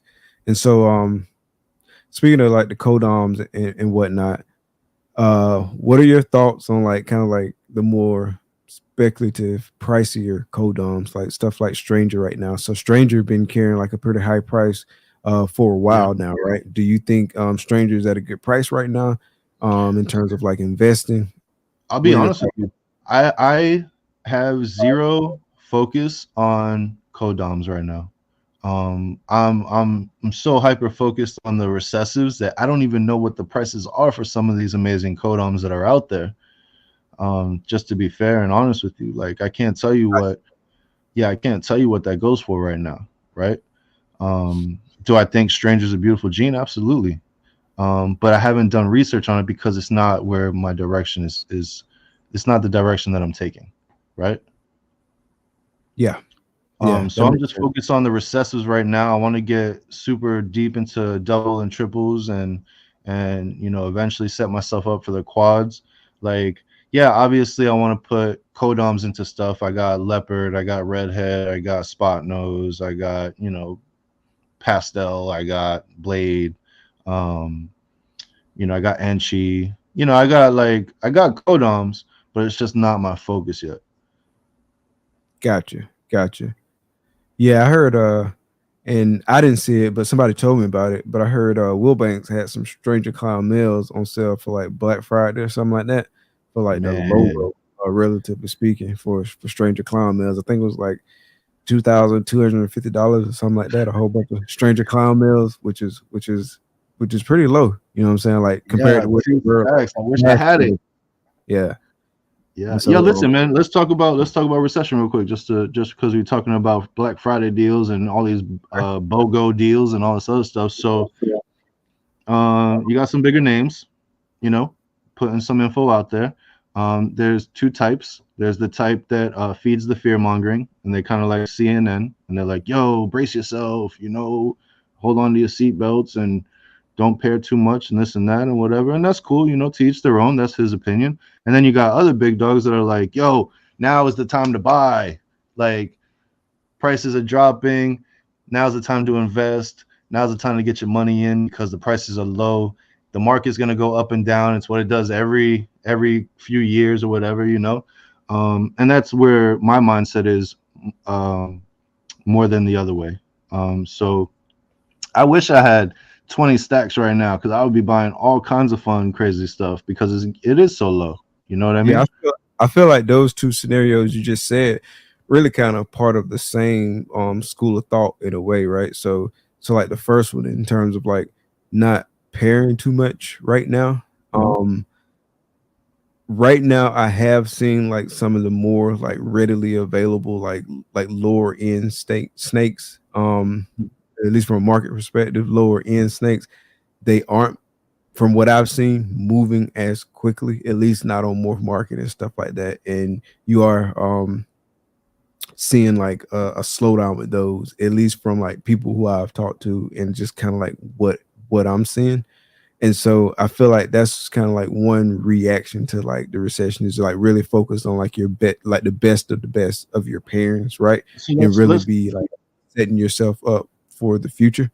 And yeah. then in terms of like now is a good time to buy, I think that's kind of like recognizing the fact that, you know what I'm saying, the market's down. And so like a lot of folks like seeing the slowdown, like what we just spoke about, and like people are getting out and they're dropping prices and stuff like that. So I feel like you can really find some deals right now. Yeah. And by doing that stuff, focusing on your best of the best of the best kind of stuff, and then also like acquiring snakes at a deal, right? Because that's what folks do, you know what I'm saying? Like during recessions, it's a good time to buy because at the end of the day, you want to get like quality stuff at the best price and Yeah, just like hopefully the stock market, bro. You buy low and you sell high, I bro. will sell high. And so like I feel like both of those are kind of good strategies, you know what I'm saying, for like kind of dealing with the market as So as it is today. So do you feel like it's a slowdown in the market, or you feel like everything just pumping? Because I feel like back in the day, like when I first got in, and obviously I'm speaking as somebody who just really kind of stepped into this in 2020, right? And so like mhm, I stepped into this when like it was hot, right? The government was pumping money into the economy. yep. Basically, you just post a snake, say, "Hey, I got a snake," and you got 10 people in your DM with money saying, "Take my money, take my money," and like they literally meant like, take my money," and everybody So was buying up stuff. Like even in some of the groups that I've been in, you know what I'm saying? Like I've noticed just like a change of like folks like steadily posting like, "Oh, I just picked up this." I don't see that as much as I saw it 2 years ago, even 1 year ago. yeah. What's So your thought? here's what I think, man. I think okay, so I got some friends who are killing the game right now. They're killing it. They're making sales, they're making money. But here's the difference between them and the people that are not making too much money is they putting in the work, man. They're hustling, bro. They're going to every show. They're on social media. They're reaching out to people. They're producing dope animals, right? So a lot of big breeders, and I'll just say big breeders because it's not anybody really specific that I'm talking about, but in general, if you're used to selling 2,000 snakes a year, right? And now this year you're only selling 1,200 or maybe 1,100. This might be a recession to you because your numbers are crazy low in comparison, right? So it's a Right, recession to you, right? right. Now, if you're producing 300 snakes and you're selling all 300 snakes, what recession are you talking about? Exactly. Exactly.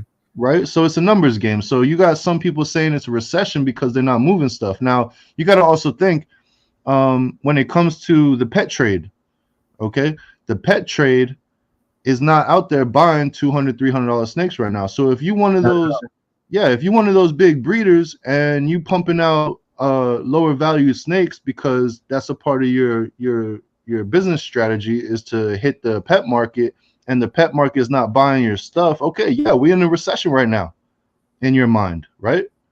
But if you producing higher end animals and you selling to people that are project driven and that are actual breeders and they focus on their future, and you're selling out, where's the recession at?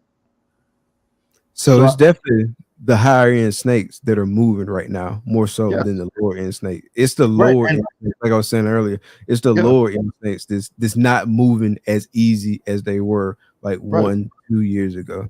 That's right, where you can see like the slowdown in the market. And so like that's kind of like where I go back to, you know what I'm saying, like be smart about your pairings. You know what I'm saying? Like don't be, and that's early when I said I was like, in hindsight, I probably shouldn't have did that one pairing that I did. You know what I'm saying? Because I'm not going to get like A, no snakes I want to hold back, and then yep, B, it's going to be snakes that are in more challenging, you know what I'm saying, to more sell. challenging to hold to get rid of, yeah, because I Exactly. mean, and I use this example all the time, and I just pastel enchi, let's say you're making snakes and you make a bunch of pastel enchis and you can't sell any, and you're saying the market is shit right now, but the truth is there's 1,500 pastel enchis for sale, Exactly. Exactly. and So it's like you might not oversaturation be. of what you're trying to sell. Yeah, it's oversaturation, man, and you're not even putting yourself out there. Yo, go vote for Pat. Snakes and the Fat Man, my boy. Sorry, Mike. All right. Um, but yeah, man, it really depends on what you're doing. I mean, that's why I went on Morph Market 3 years ago and was looking for projects that I could get into that weren't really there, so that if I do start making it, I have a little bit of traction on the ground, right? Right.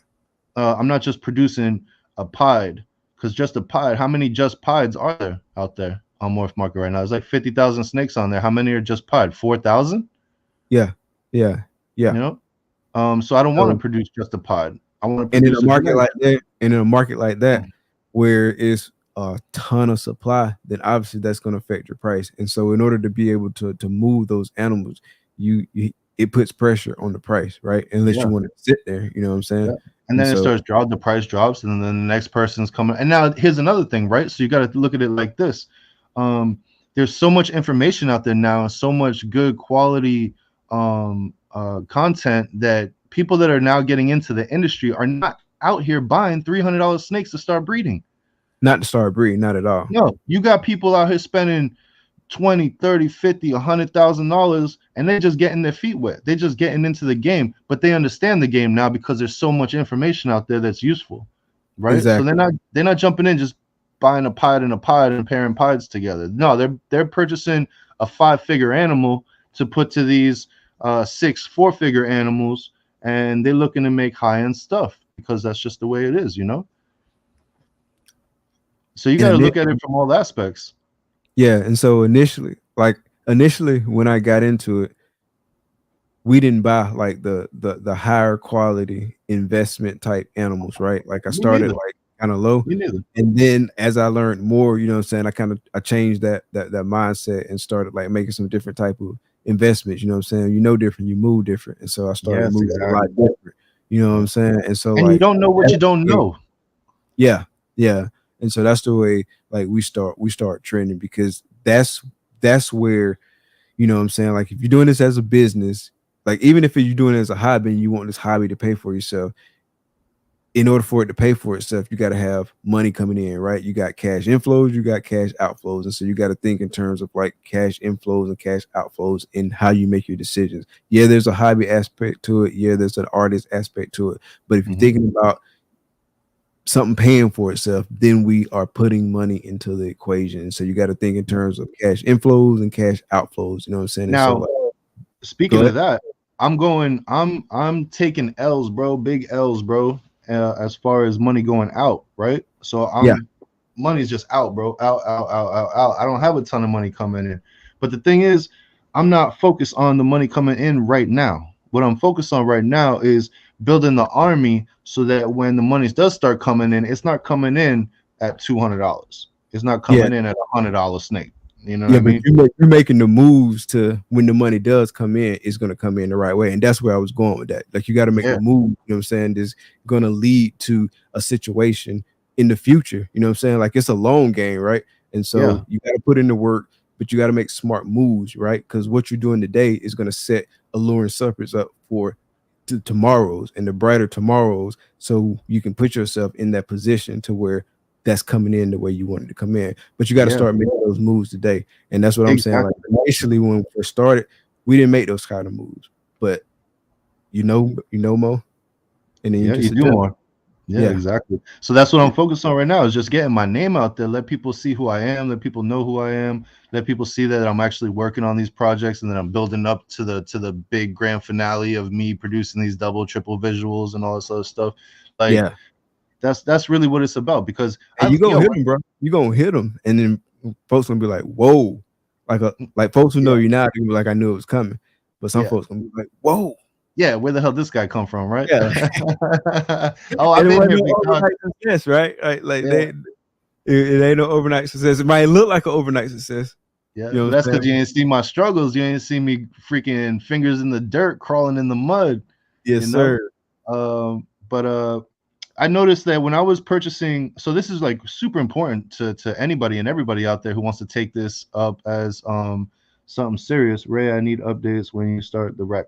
Yes, ma'am. I'll send you pictures of me crying with bloody hands. um, but this is the thing, right? So when I was looking for exempted clowns, I was speaking to a lot of people, bro. And I'm not gonna lie, I ran into some people that had amazing animals, bro, amazing, expensive, high quality stuff, but they can't move it, and they were complaining that they can't move these snakes, even though they're high end and they're good quality projects. And my first initial response to them was, "What are you doing as far as social media?" "Oh, I don't even have an Instagram." "Oh, I'm not making videos on YouTube." You know, You gotta this is not explain like that. yeah, this is not 20 years ago where you post a snake and that shit will sell itself because people can't get it anywhere else, so they're gonna just hit you up and try to get that snake from you. Now it's like everybody's breeding, so how do you stand out from the person next to you? You got to be in people's faces, you got to be personable, you got to be a character that people enjoy watching and viewing and getting to know, right? um Not saying that it's a character that you're playing, but it's your character. Yeah, yeah. Yeah, I get what you're saying. yeah. So my advice to them, and I'm a little guy. I'm a little guy, bro. But I'm talking to these big dogs, and I'm like, yo, you got to get on that social media, man. You got to get out there making videos. You got to let people see your face, hear your opinion, hear your voice. You know, that's the way it goes. That's how you're gonna make the sales for these amazing snakes that you have that you can't move right now. And then you got people that are out there doing that, and they moving everything they got. They can't make enough snakes. 100%. So you was talking about brands. So speak a little bit about your brand. I meant to ask this earlier, but like how did you come up with the name Alluring Serpents and kind of like what does the brand mean to you? So I originally came up with the name, um, the 7 or 8 years ago when I first started getting into the snakes. Alluring Blade. I like that, Ashley. And I really don't like that though. Nah, I appreciate you. I appreciate you. I just laughed. I'll just play. I'll just play. But so I was like, damn, I want to come up with a business name. I'm seeing all these people with these cool names, grab your balls and this exotics and that serpents and blah blah blah. And like I said, I believe in God and I believe that everything happens for a reason. And it wasn't like I had a sheet of paper with a bunch of names on it or nothing like that. I promise you, it just popped into my head, Alluring Serpents, and that shit just affected my heart. And I said, that's it right there. Let me make sure that nobody else got that. Did a little research, and yes, alluring everything, alluring apparel, alluring snakes, alluring rodents. We're doing alluring everything. But it just hit me, and I just stuck with it, and I thought it was wonderful because alluring means beautiful, attractive, majestic. And we're dealing with serpents, and they're beautiful and attractive and majestic looking, and it just all made sense to me, bro, and it fell together really nicely. That makes sense. That makes sense. So what's your goals? Like what's your end game with this? Are you trying to do this like full time as a business, or are you just trying to always do it like on the side? Well, the super end game is to die with an empire and to leave it to my kids, and that's the goal. At the end of the day, make beautiful snakes that I enjoy and that I appreciate, and hope that other people enjoy and appreciate them too, and maybe people will buy some from me, and we could generate income and be able to take care of our livelihoods, through the rodents and the snakes. Um, at the end of the day, we all just want to be happy, bro. Some True. people think that just money is what's going to make them happy, but it's not just money that's going to make you happy. There's plenty of rich people that are depressed and sad and lonely, and you know, it's what you do with the money that makes you happy. Um, so yeah, man, I just want to make cool stuff, man. I want to help people along the way. I love helping people, bro. Are Um, you trying to do it full time though? yeah, 100%, one hundred Okay. percent. I still do tattoos here and there. Kind of on the back end of that though. It's been a long time. I'm 40 years old now. I started when I was 16. I'm just kind of over it, right? Um, I buy and I sell stuff all the time.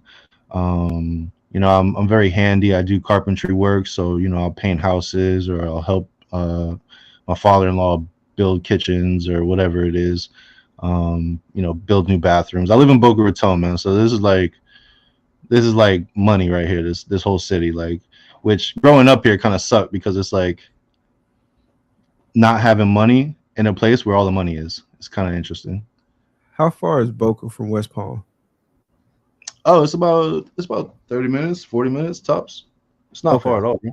Okay. Yeah. Yeah, we're gonna chat after the show. Okay, yeah, no doubt. But yeah, man, I would love for this to take care of my family and to provide just a comfortable living situation. I'm not trying to be a millionaire on the intercoastal with the $40 million house and a yacht and not, no shit like that, Um, I just want to make cool animals, enjoy the animals, enjoy my family, make sure all the bills are paid, maybe take a few vacations a year. Nothing mad simple, bro. I'm a simple dude, bro. You Yeah. ever heard that song Simple Man? Leonard Skinner? Sing it. I ain't singing it, bro.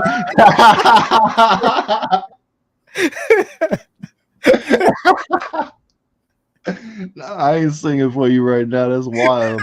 Yeah, that would be a clip. That would be a clip on Instagram for like weeks to come, bro. I'm not doing that. Yeah, but if you don't know the song, go check out Leonard Skinner's "Simple Man," one of my favorite songs. It's definitely how I want to live my life, man. Just very simple, bro. That's it, man. Emilio say sing, bro. Nah, I ain't singing, bro. Get out of here. I'm not gonna bless this chat and serenade you guys. It's not happening. Oh man, y'all killing me right now. I love That's what's y'all. up. Yeah, I Yeah, love but y'all. That's what's up. so we was chatting backstage pre-gaming. You said it was a topic you wanted to bring up, so I definitely want to give you the platform to do that. Okay, yeah, we running short on time. Now we're not running short on time, but I want to make sure I said it before I forget it.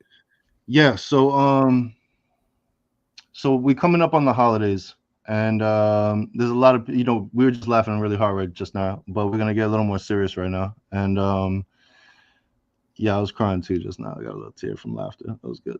But you know, we're coming up on holidays, and there's a lot of people dealing with a lot of things, and I just kind of wanted to be a little transparent on some things that I'm dealing with in my personal life, to let people know that you know not everything is sweet. I don't promote my struggles because I don't like to give them energy, right? I don't like to feed that type of energy, right? But to be specific, like I had a good friend of mine pass away early June. It was like my best friend, my brother. Like never had somebody that was not my blood really be like, yo, I want to see you win, and I'm gonna go above and beyond to make sure you win because you're my ace, and we're gonna ride this thing out. And we were even talking about he don't even like snakes, bro.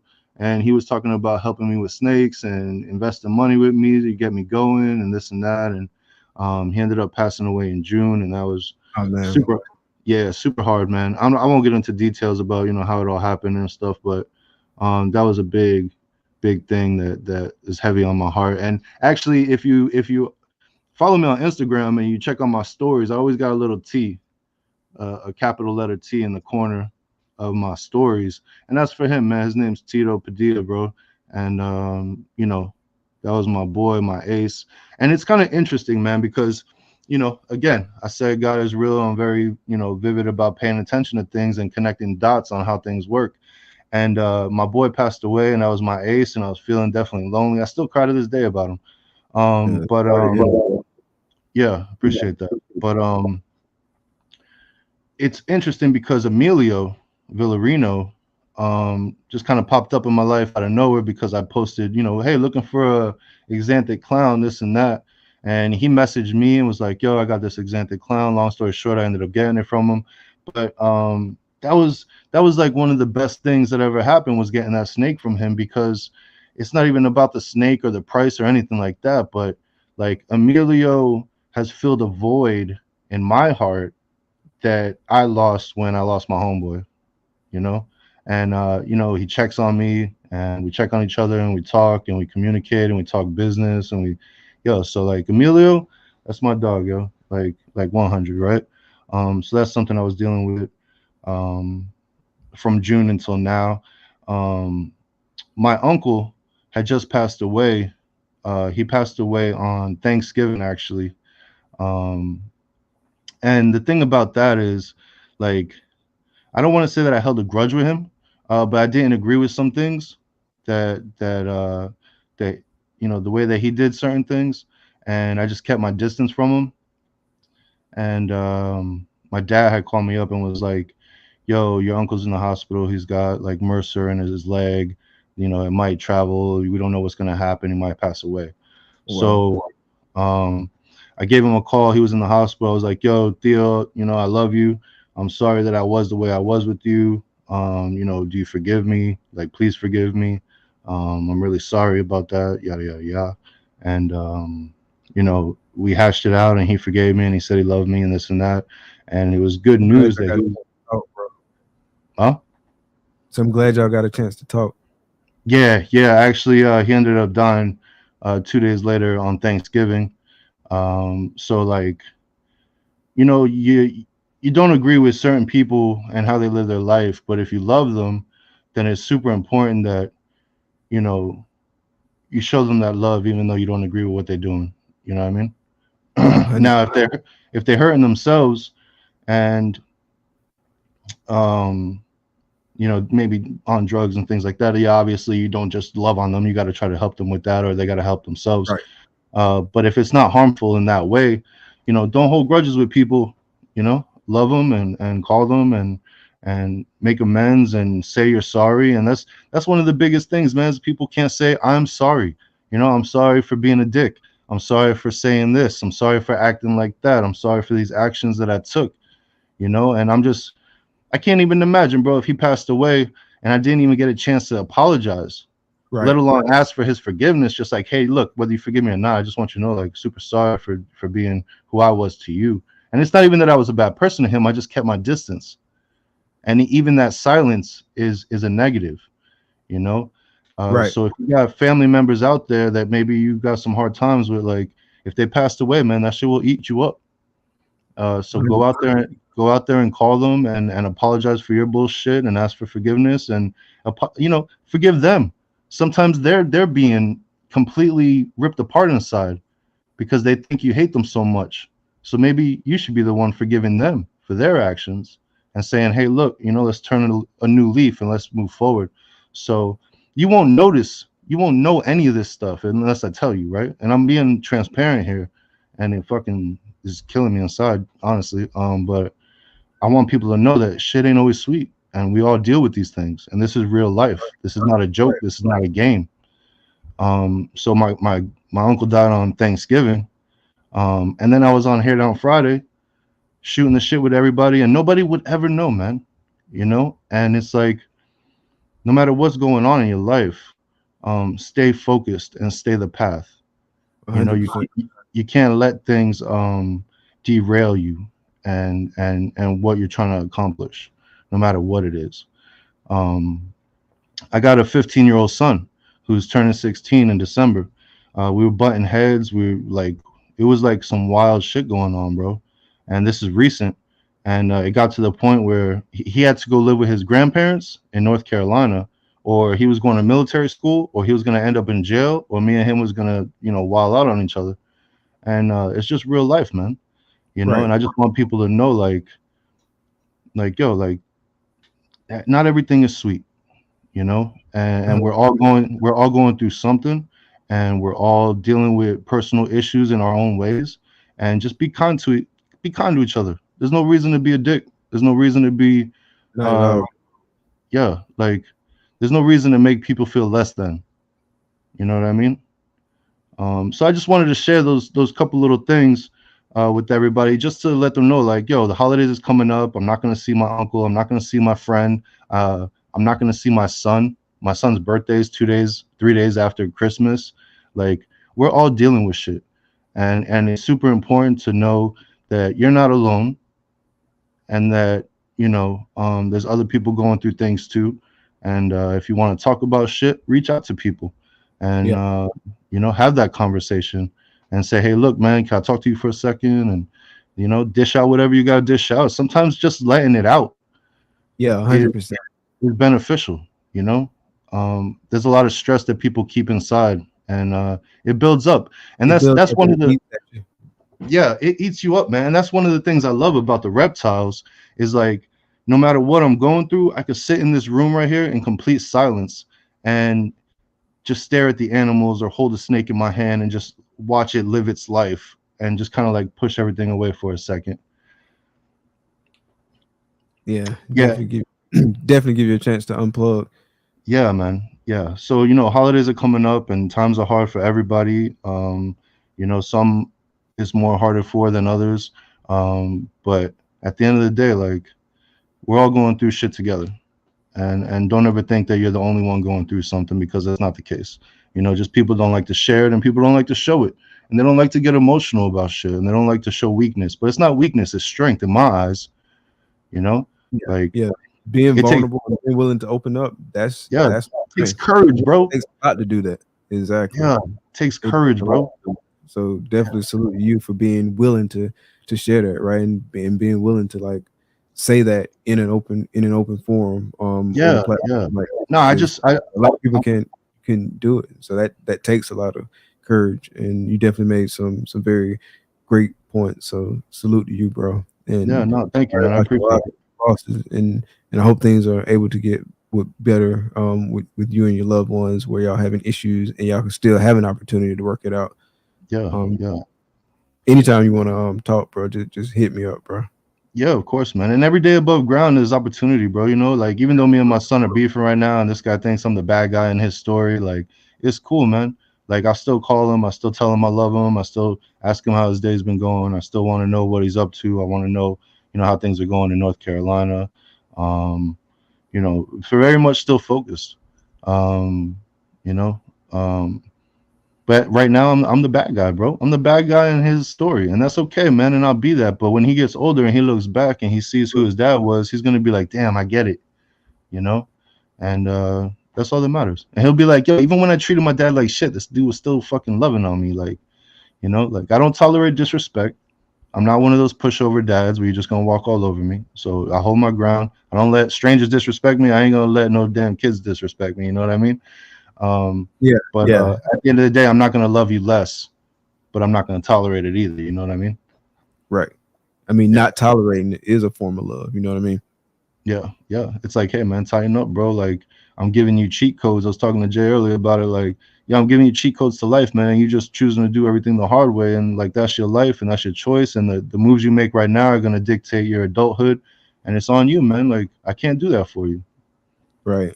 And when you're younger, because I mean, I was there, but I was so fucking hard here. Like we can have a whole nother 4 or 5 hour show about how hard head I was and how I had to learn so many things the hard way. You know what I Yeah, I mean? was the worst, bro. I was the Um, worst. and sometimes when you're younger, it's it just don't hit the same. Like it doesn't hit. Like you don't think about things the way you Can't should be. nobody 'Cause tell me nothing, bro. Me, exactly. 15, 16, you can't tell me nothing, bro. I was Oh, you had it slinging. all figured out, bro. Oh, I'm doing tattoos. I'm selling drugs. I'm chilling. I'm partying all the time. I'm running a little You had it all gambling figured hole. Bro, running a gambling hole out of my mom's apartment because she was never home. Like, boy, I thought I had it all figured out, bro. But that's just ignorant kid shit. And out. Yeah. eventually you grow up and you learn like, damn, I was a little fucking douche. Yeah, you like know? I remember having like real conversations like with my mom and like she saying that like some of the things I was doing, what I'm saying, like and saying how much it hurt, what I'm saying, because like she felt like she poured like so much into me in terms of like guiding me and steering me to go the right way. Yet I do like some of these things. And so like she felt like that was a reflection on her. But at the end of the day, it wasn't a reflection on her. You know what I'm saying? Like Yeah. like the fact that I was able to turn around, that's the reflection on you. You know what I'm saying? Because like Yes. those seeds you planted, although that tree hadn't grown yet, it eventually sprouted, it eventually grew, you know what I'm saying? Yeah. And so like it And that's just the thing, man. That's the damn truth, bro. Like I look at some stuff and I'm like, damn, I'm just like bad parent type shit, you know? And then I really look at it and I'm like, damn, it's not bad parent shit because I'm doing the right thing. If I gave him everything he wanted, then I'd be a bad parent. You know what I mean? So I gotta hold my ground and know that I'm doing the right thing, right, and that his choices are his choices. And as much as we want to be in control of what they do, so they don't do the wrong things, we gotta let them live, man. God got us for everybody, including our children, and we can't interfere with that.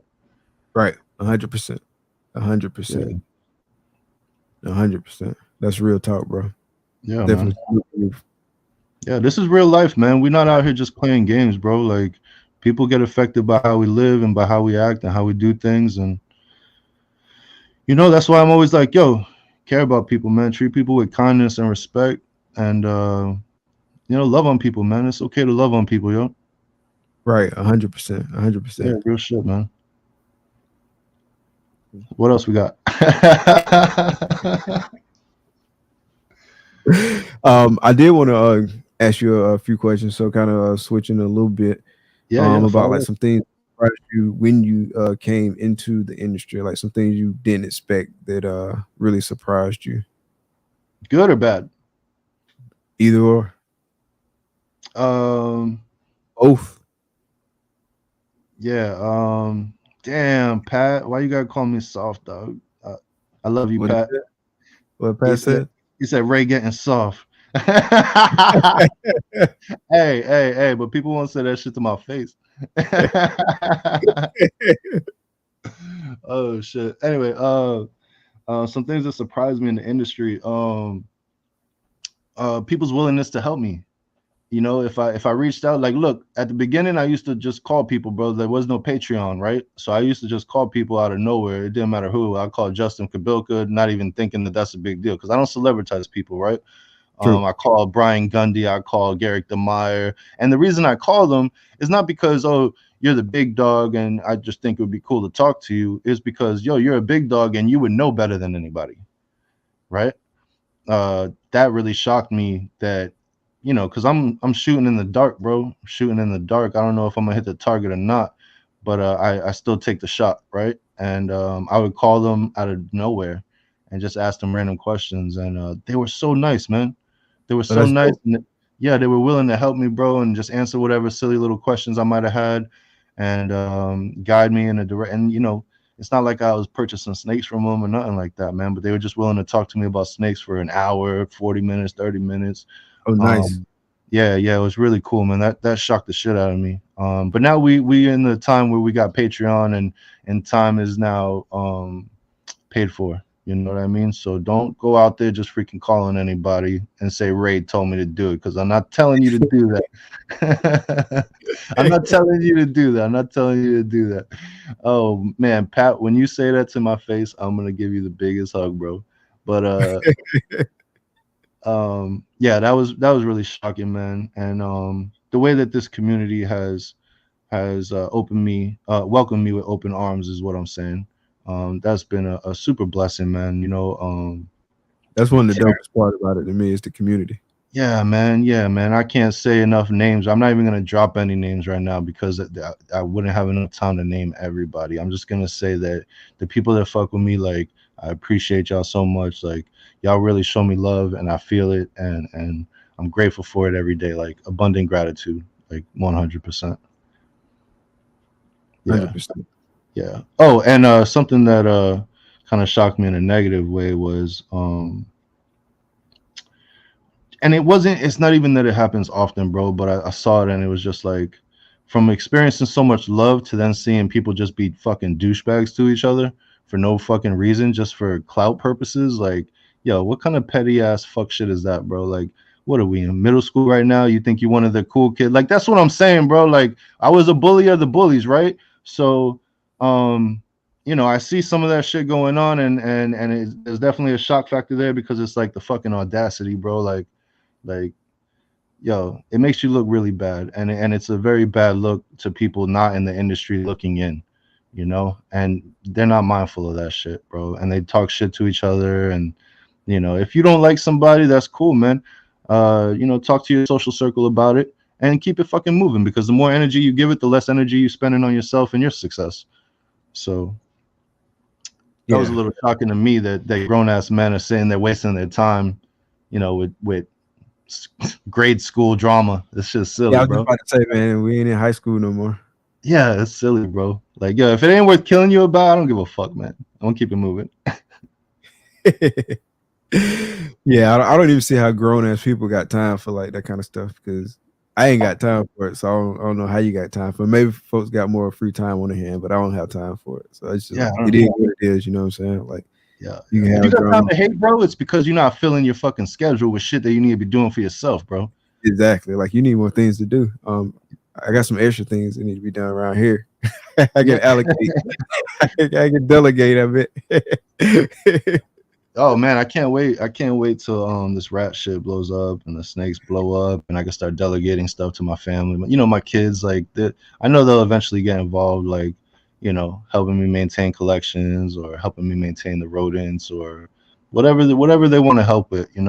Um Do you have a lot of help right now? Like, or is it nah, you doing all the upkeep right now? nah, it's just me doing everything, bro. My little man, my 6-year-old likes to help me more than anything right now. Okay, okay. But I can't delegate too much to him right now. Yeah, I feel you. And your sister-in-law stop doing and hook you up every now and then. Yeah, yeah, yeah. If I need her to come and check and Check make on sure make the no snakes out. her. Yeah, yeah. She ain't gonna touch nothing, but she'll check on it for me. So I appreciate Yeah, that. that's good, bro. I mean, that's helpful in and of That's a itself. blessing. Yeah, it's a blessing, man. Yeah, yeah. I wish we could go out of town and have somebody to stop by and check on stuff for us. That'd be dope. Yeah, yeah, We yeah. ain't, And we ain't also, there yet. we got cameras. We got cameras in the house, man. So I'll be in Orlando or whatever it I is that remember I'm you. doing. I remember you showing it to us, like when we was at the little spot eating. Yeah. You was like showing us the stuff on the camera. Yeah, it was pretty dope. Oh yeah, yeah. My kid being sneaky. That's right. He was climbing on the counter trying to get some snacks and thought nobody was Hey, look. watching. He's like, yo, look at this guy trying to get some fucking zebra cakes. Get out of there. Yeah, so you gotta have cameras in your house, man. It's nice to know what's going on in your house when you're not there. And if you got eggs in an incubator that might be pipping, when you're out of town, it's good to set up a camera and put it in front of there just so you can see what's going on, man. Peace of mind, bro. Peace of Yeah, mind is super important. 100%, bro. All right, so you might have touched on some of this already, but if you could sum it up, like what's one piece of advice that you would give somebody hopping into the industry right now? Brand new, don't know nothing. Brand new, don't know nothing, Um, fresh out the egg.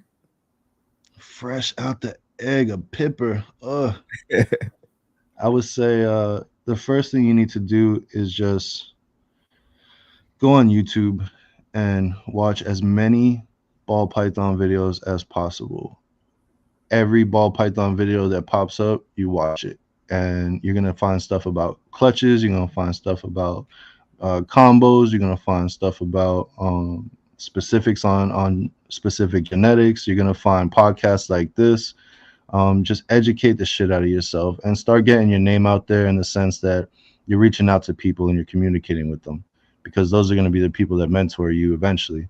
and they're gonna help you start off on the right track. You don't want to just walk into a pet store and just start buying anything, because every story that starts like that, there's always a pivot point where they're like, man, I have to stop that shit and learn my shit, and then get serious about it. Now I got all these snakes I don't know what to do with because in none of the projects I want to work.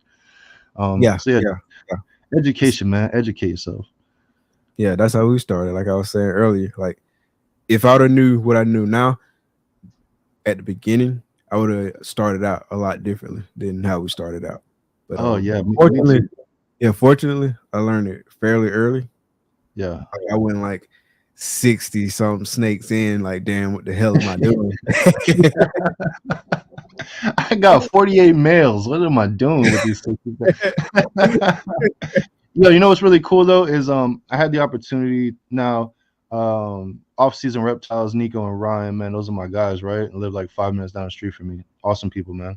And like I said, they had just got started this year. And I'm not saying that I'm their mentor or anything like that, but I know, that I could share what mistakes I made with them so that they don't make the same mistakes. And hope that is beneficial to their success and their progress as they go. That's So what's it's up, been bro. yeah, it's been nice to share what I've learned with them so that I don't have to see them go through the same bullshit. Yeah, each one teach one. Yeah, exactly, man. 100%. Cool. All right, bro. So I got some wrap up questions before you let you get out of here and enjoy the rest of your night. The first one is kind of a random question, but if you could live anywhere in the world, where would it be and why? Anywhere in the world. Anywhere. Anywhere, anywhere. Damn, you know what? I know you do this to people too, and I didn't even think about having these answers ready for you. So let me whip out my paper. I'm prepared, man. Anywhere I'm in the prepared, world, man. And listen, if you go on Mike Herp Collectors Clutch Conversation, make sure you got these answers figured out already. Anywhere in the world, it would be. I'm already in Florida. It's already tropical, so I don't want to say tropical, but I don't know. Somewhere where there's more freedom than there is tyranny and communism type shit, bro. So I don't know exactly where that's at right now in the world, but wherever I would have the most freedom to just be me without the nonsense and the craziness. Yeah. Gotcha. So Jeremy said rap the answers. Rap the answers. I'm not. Why everybody want me to sing and rap? And I'm not doing it, guys. I'm not doing it. I'm not doing it. You got to get me drunk, and you got to get me in a little social circle with like 4 or 5 people, maybe. So wait till we link up at a show and the Hennessy start flowing. Yeah, then I'll sing Simple Man for you. All right, bro. So if you could have dinner with any 3 people, dead or alive, who would it be and why? Jesus, number one, bro. Jesus is my dog, number one, man. So many beautiful things that's happened in my life, bro, because I was able to see the light, and I couldn't be more grateful for that. It happened when I was 29, where I really like woke up and understood things differently. So that would be number one. Okay. Number two. So real quick, before you go to number 2, what would you ask? Oh man, I don't even know, man. There would be an array of. There would just be like endless questions, man. Why allow so much stuff? What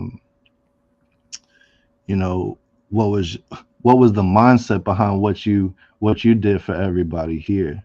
Like what was the real mindset that you were thinking? As you were sacrificing yourself for everybody's blessing, and grace. Okay. Yeah. Okay. So that would just be like one of the many that we could possibly think of. Obviously, endless conversations, endless questions. I mean, in that conversation. Might have to have a few rounds of dinner. Yeah. That might be. He might get sick of me and be like, "Man, all right, we done, man. Go back. I'll talk to you when you get here." I'll talk to you when you get here, Ray. Then we got eternity, bro. We'll be like, "Oh, okay, that's what's popping." Like, bro, I thought you was through it. Invite me to dinner. I promise you, it's the last supper. It's the last supper, yo. Yeah, that's funny. Yeah, So that's number funny, two, man. bro. Number two, you know what? It'd probably be my grandfather on my dad's side. He had died when my dad was a kid, so I never got to meet him, obviously. Um, but you know, he's German and Irish, and he looks just like me, right? A word. Yeah, yeah. And my dad says that my mannerisms and stuff are very similar to him. So I think it would be cool to just kind of, have a conversation with him, over a meal and, just pick his brain and, get his perspective on things. And, that's just somebody that I resemble a lot of and that I've never met. So I just think it would be really cool to have that kind of convo with that person. Um, That'd be the dope, bro. Yeah, yeah, 100%. The third, who would the third be? Oh man. Um, it would probably be my homeboy that just passed away in June. Word. Yeah, like it was super sudden, so there was no like last conversation. Yo, I love you, bro. None of that. It was just, I woke up. It happened on a Sunday. I woke up on Tuesday morning to a text from his sister, and then she told me everything that happened, and it was just very short. He was only like 45, bro. You know. Damn. Young. Yeah, young man, young and full of life and full of energy and good person, bro. Like dope heart. Like that was my ace, right? So I would love to, have one more conversation with him because we used to, my dude. It was like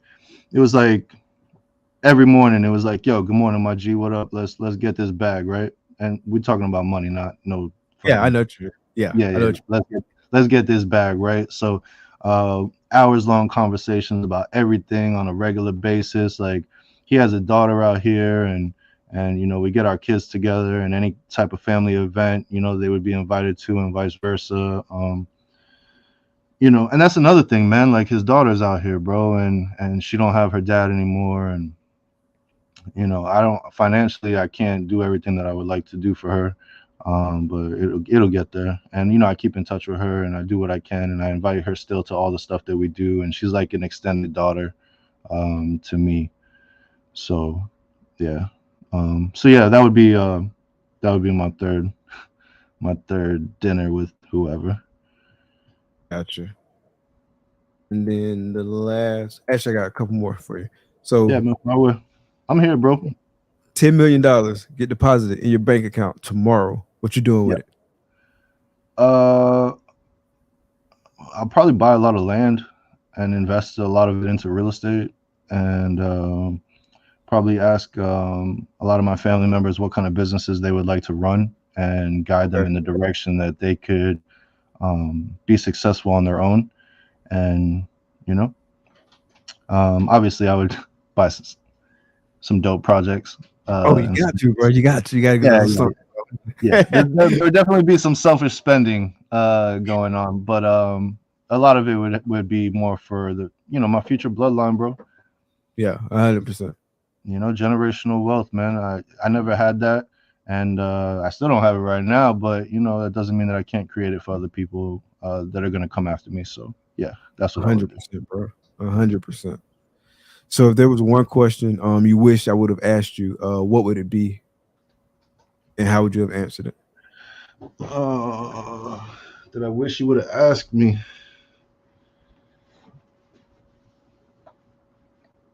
Damn, Mike. I wish you would have asked me to sing, bro, so I could tell you no. Hey, we gonna get you singing, bro. I don't even know how that shit got, bro. Oh yeah, no, you did ask me to sing. Never mind, never Yeah, mind. we You asked did ask you to me to sing, sing. bro. That was you that asked me to sing. That wasn't the chat. Yeah, That was you first. Yeah, no, I yeah, ain't that was sing. me first. That's how I got All right, all started. right, all right, all right. All right, hold on. I gotta think of it. I gotta Well, I think don't of know, it. cause I don't. Yeah, yeah, yeah. We was talking about it earlier when you was talking about had I heard the song. Like, yeah, Okay. How about uh, besides your family, what truly brings you happiness?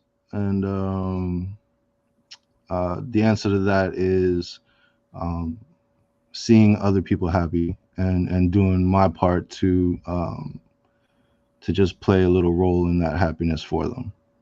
You know, Respect, bro. yeah, Respect. yeah. That really brings like just as an example, I was at the gas station with my wife, and she went inside. Man, there was this homeless dude, and he's probably young. He's a young man, maybe late 20s, early 30s, and he had holes in the back of his pants. His ass was hanging out, like clothes was dirty. He had a duffel bag that was just like ripped apart. And I'm sitting in my truck. Excuse me. Sitting in my truck, and I jumped out of the truck, and right there at the gas station, bro, I took off my sandals, I took off my pants, I took off my shirt, I folded it all, I put it on top of his duffel bag while he was in the gas station, and then as I'm coming back to my truck, my girl sees me walking back to the truck in my boxers barefoot, and she gets in the truck and she's like, "What the fuck you doing?" And I was like, "Yo, man, this dude right here." And she's like, "Oh, you gave him your clothes and stuff?" And I'm like, "Yeah." So like, That's you know, dope, bro. yeah, things like that, man. I really, I, you know, I've been through so much shit, Mike. I've been through the trenches, bro. Like I said, man, crawling through the mud, you know, and if I could be a little light in someone's dark world, then that's what I'm gonna be, bro. That's what's up, bro. Salute for real, bro. That's hella respect, bro. Hella respect. Yeah, man. And he'll That's what never forget that, bro. He'll never forget that. that fills my faith tank, bro. Like we all got faith tanks, and a lot of people running on empty, bro. So if I could spew a little in there, you know, that's what I gotta do. Yeah, I echo what Mike said, bro. That's solid as fuck, bro. Yeah, I appreciate that. What up, Mike? Spicy. All right, bro. So before we let you get out of here, tell Yeah, everybody where they can find you online. So folks coming back through, catching the replay, know where to find you at. yeah, no doubt. So anywhere you look for me, it's gonna be Alluring Serpents. Um, Instagram is my main my main place where I spend most of my time. I do have a Rumble account, so if you got a Rumble account, you could go subscribe to my videos there. I'm not heavy into making videos just yet, but I got a lot of things planned. I'm definitely going to be starting my own podcast. I'll make sure it's not going to be on Thursday nights at 8 o'clock. Um, you know. Um, Also, I got a YouTube account, so if you want to go over there, and you can follow me there. Like I Or said, I don't have a bunch of content just yet, but I got a lot of plans and a lot of moves that I'm going to be making sooner than later. So you can catch me there. I do have a or Facebook. You can look me up, Alluring Serpents. Like I said earlier in the podcast, I'm not spending a lot of time there just yet. But like everything takes time, man. So I got to find balance. I'm just getting started with these rodents, so I really want to dial in on that. So you're gonna see a lot of posts about rats and rodents and all this stuff. Um, but once everything is running smoothly, then I'm really gonna hit all the social media platforms really hard. But Instagram is my main one, so you can find me there.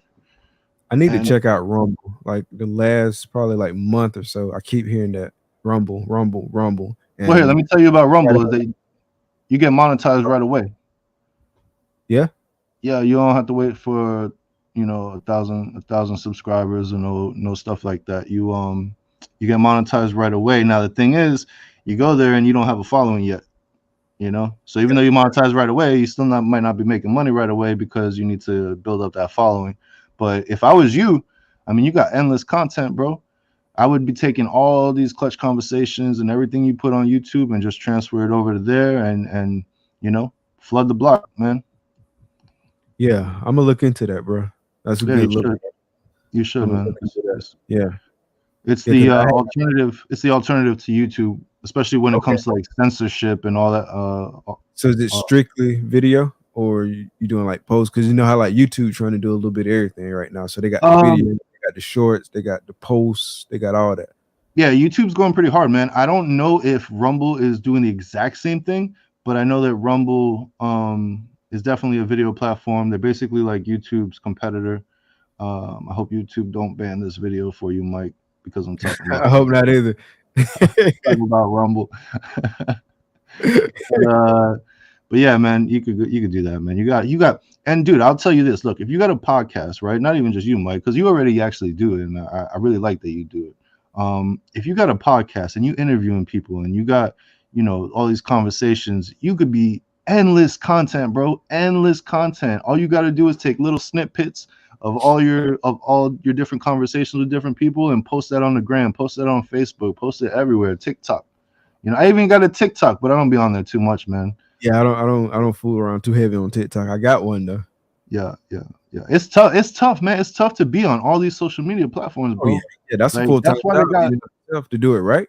That's a yeah to full do it time right. job in and of itself. Like, It is, and that's why people hire marketing companies. You know what I mean? mhm. Because they can't do all that shit by themselves and do whatever it is that they're doing. You Let me know? tell you who go hard on a lot of different platforms. Gershon, like IG, TikTok, YouTube, Facebook. Yep. He go Yep. hard on a lot of different Yeah, platforms. man. Shout out to G, bro. He be putting in that work, dog. Yeah, yeah. He put all us on really. Yeah. Yeah. And that's another man. That's what I love about him, bro. You know, he's for the people. He's not Yeah, for himself. yeah. And Really. anybody that's like that is a blessing. And you know, salute, salute, salute, bro. Yeah, I need my TikTok game. I got uh, like 5 or 6 posts, maybe a little bit more than that. 'Cause Yeah, I got like a dozen. I don't know. yeah, I probably got like a hot dozen, maybe. Yeah. For about probably like 1,700 views total between all Yeah, of them. yeah, yeah. Maybe that.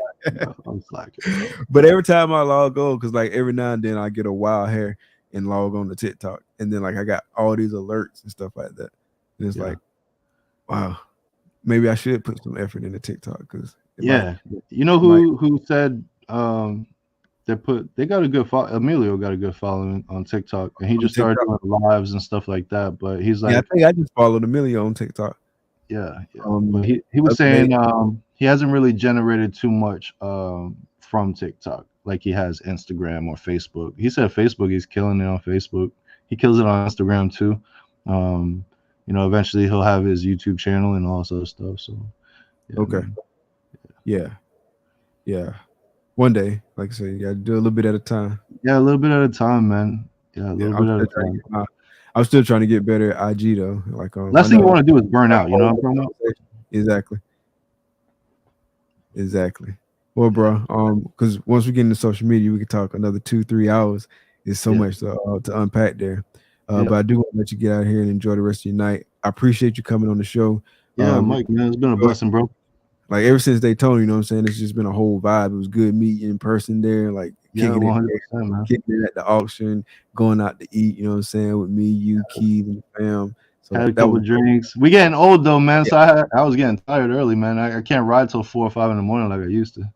Oh no, I can't do it like I used to. I can't do it like I used to, bro. I went to bed early at 10, so I know exactly what you mean, bro. Like Yeah, 9 o'clock hit, I was like, man, I think I need to lay down, bro. we gotta start we gotta start, you know, sipping that Hennessy around like 5, 6 o'clock. So by 10 o'clock is bedtime, and I'm like, okay with that. But yeah, looking forward to it. Meet linking up with you again in person. Like I said, it's been a whole vibe. Definitely enjoyed having you on the show tonight. You I got so much appreciate it very knowledge much. to share. I Definitely appreciate appreciate that, you. bro. Yeah. Yeah, thank So you for your platform, bro. Thank you for everybody in the chat that came to say, hey, what's up? Who left you hanging, Keisha? nah, we didn't leave you hanging, Keish. We took pictures at Daytona, but I was just like a little guy that didn't have my name out there yet, so you probably didn't even recognize me. It's okay, bro. I'll tag you in the picture that I took with you. It's on Instagram. Yeah, we definitely got to link up. I can't wait till we all link up. And you going to Daytona next year? Yes, sir. I will always go to Daytona. Are you going to Orlando this weekend? I can't because I got a whole bunch of stuff for work next week that I got to really prepare for this weekend. Yeah. So when you combine that with like having to clean and stuff like that, I just Yeah. ain't gonna be able to do it. So. In all honesty, I don't think I can make it either, but I'm gonna try my best, man. I got some people that would love to see me in person, and I was like, I'll do what I can and I'll see what happens. I would love to do it. If like I said, if I didn't have so much to get ready for next week, then I would do it. But I got to get ready for next week, and then I'll be on vacation for like a couple weeks. Is it anything else this year? Like after next weekend or after this weekend? I think Pembroke Pines, man, but that might be too far for you again, bro. Where is that? That's like Miami, dog. Oh yeah, that's too far. That's too far. Yeah, I know it's too far. It's Yeah. like a 5-6 hour drive for you, easy. What kind of turnout is it? I went to Pembroke Pines a few weeks ago. That was my first time there. It's a smaller venue, but you know, from Emilio's perspective, he did great, man. He did great with sales. He did great with networking. I met Eric from Eric's More Factory there. You know, I met a lot of people in person. That was really cool. Actually, it was really cool, man, because people were like, "Yo, Ray, I like what you're doing," and that was like the first time I got to really see people appreciate what I'm doing as far as my content. Gotcha. So it was That's really cool dope. to, yeah, it was really cool to hear that people appreciate what I'm doing and they you know they vibe with me. So thank you guys. Eric just said January 14th. What's January 14th? What show is it? And where is it at? Uh, oh, that might be the Pembroke Pines one. Okay, that's the Pembroke Prime. Yeah, Pembroke Pembroke Pine. Pines. Yeah, Say that 3 times fast. yeah, yeah. Good luck. But yeah, I definitely want to make it a point to make it, especially like the Florida shows, right? I definitely want Yeah, to make it a point to make it to some more shows this year, and definitely I'm trying to hit like 2 to 4 like larger shows. It'll probably be on the second half of the year, like hitting the larger shows, like yeah. the later Tinley. Obviously, that's definitely a must. Yeah, October Tinley. Yeah, actually, so that's a big goal of mine, bro. Is actually, I just want to be able to make it to at least 3 big shows, in the country, and that's Daytona, Arlington, and Tinley. October Tinley to be specific. Um, that would be a goal of mine, and then obviously little shows here and there. I would really like to get to the point where I could host like a barbecue just for Florida people, and Oh, the nice. people in Florida could get together. We could all vibe and just chill and not have to worry about selling snakes or anything. We're just there to hang out and enjoy each other's company. Yeah, That'll be dope, bro. That'll be yeah. dope. I Do mean, like a Central Florida location so that everybody could kind of get there. And it's kind of like a halfway point, a good midpoint for folks. yeah, exactly. So if you're in Miami, it might take you 3-4 hours. If you're in Jacksonville, it might take you 3-4 hours or whatever. That'll be real dope, bro. Yeah, Real, but real. those are other long-term goals, man. I got actually a lot of things I got planned, not only for myself but for like the industry and the people in the community, and that's what's up. Wait, you're in Gainesville, right? Yeah, I'm in Gainesville. Yeah. Yeah. How long did So it take that's you to get to Orlando? to Orlando, 2 hours. Oh man, that's not bad at all. Yeah, see, Yeah, you'll be at two the hours from barbecue. Orlando, 2 hours from Tampa. Oh yeah, two Yeah, hours from Daytona. About an hour and a half from Jax. yeah, yeah, yeah. Yeah. All right, bro. Well, I'm gonna let you get out of here. Thanks to everybody in the chat. Really appreciate y'all coming out, showing love tonight. Remember, tell a friend, tell a friend, tell a friend if they're involved in this reptile hobby in any shape, form, or fashion. Please go out there and support U.S. Art and U.S. Art Florida. Really appreciate everybody coming out tonight. Thank y'all for coming out. Be blessed. Peace.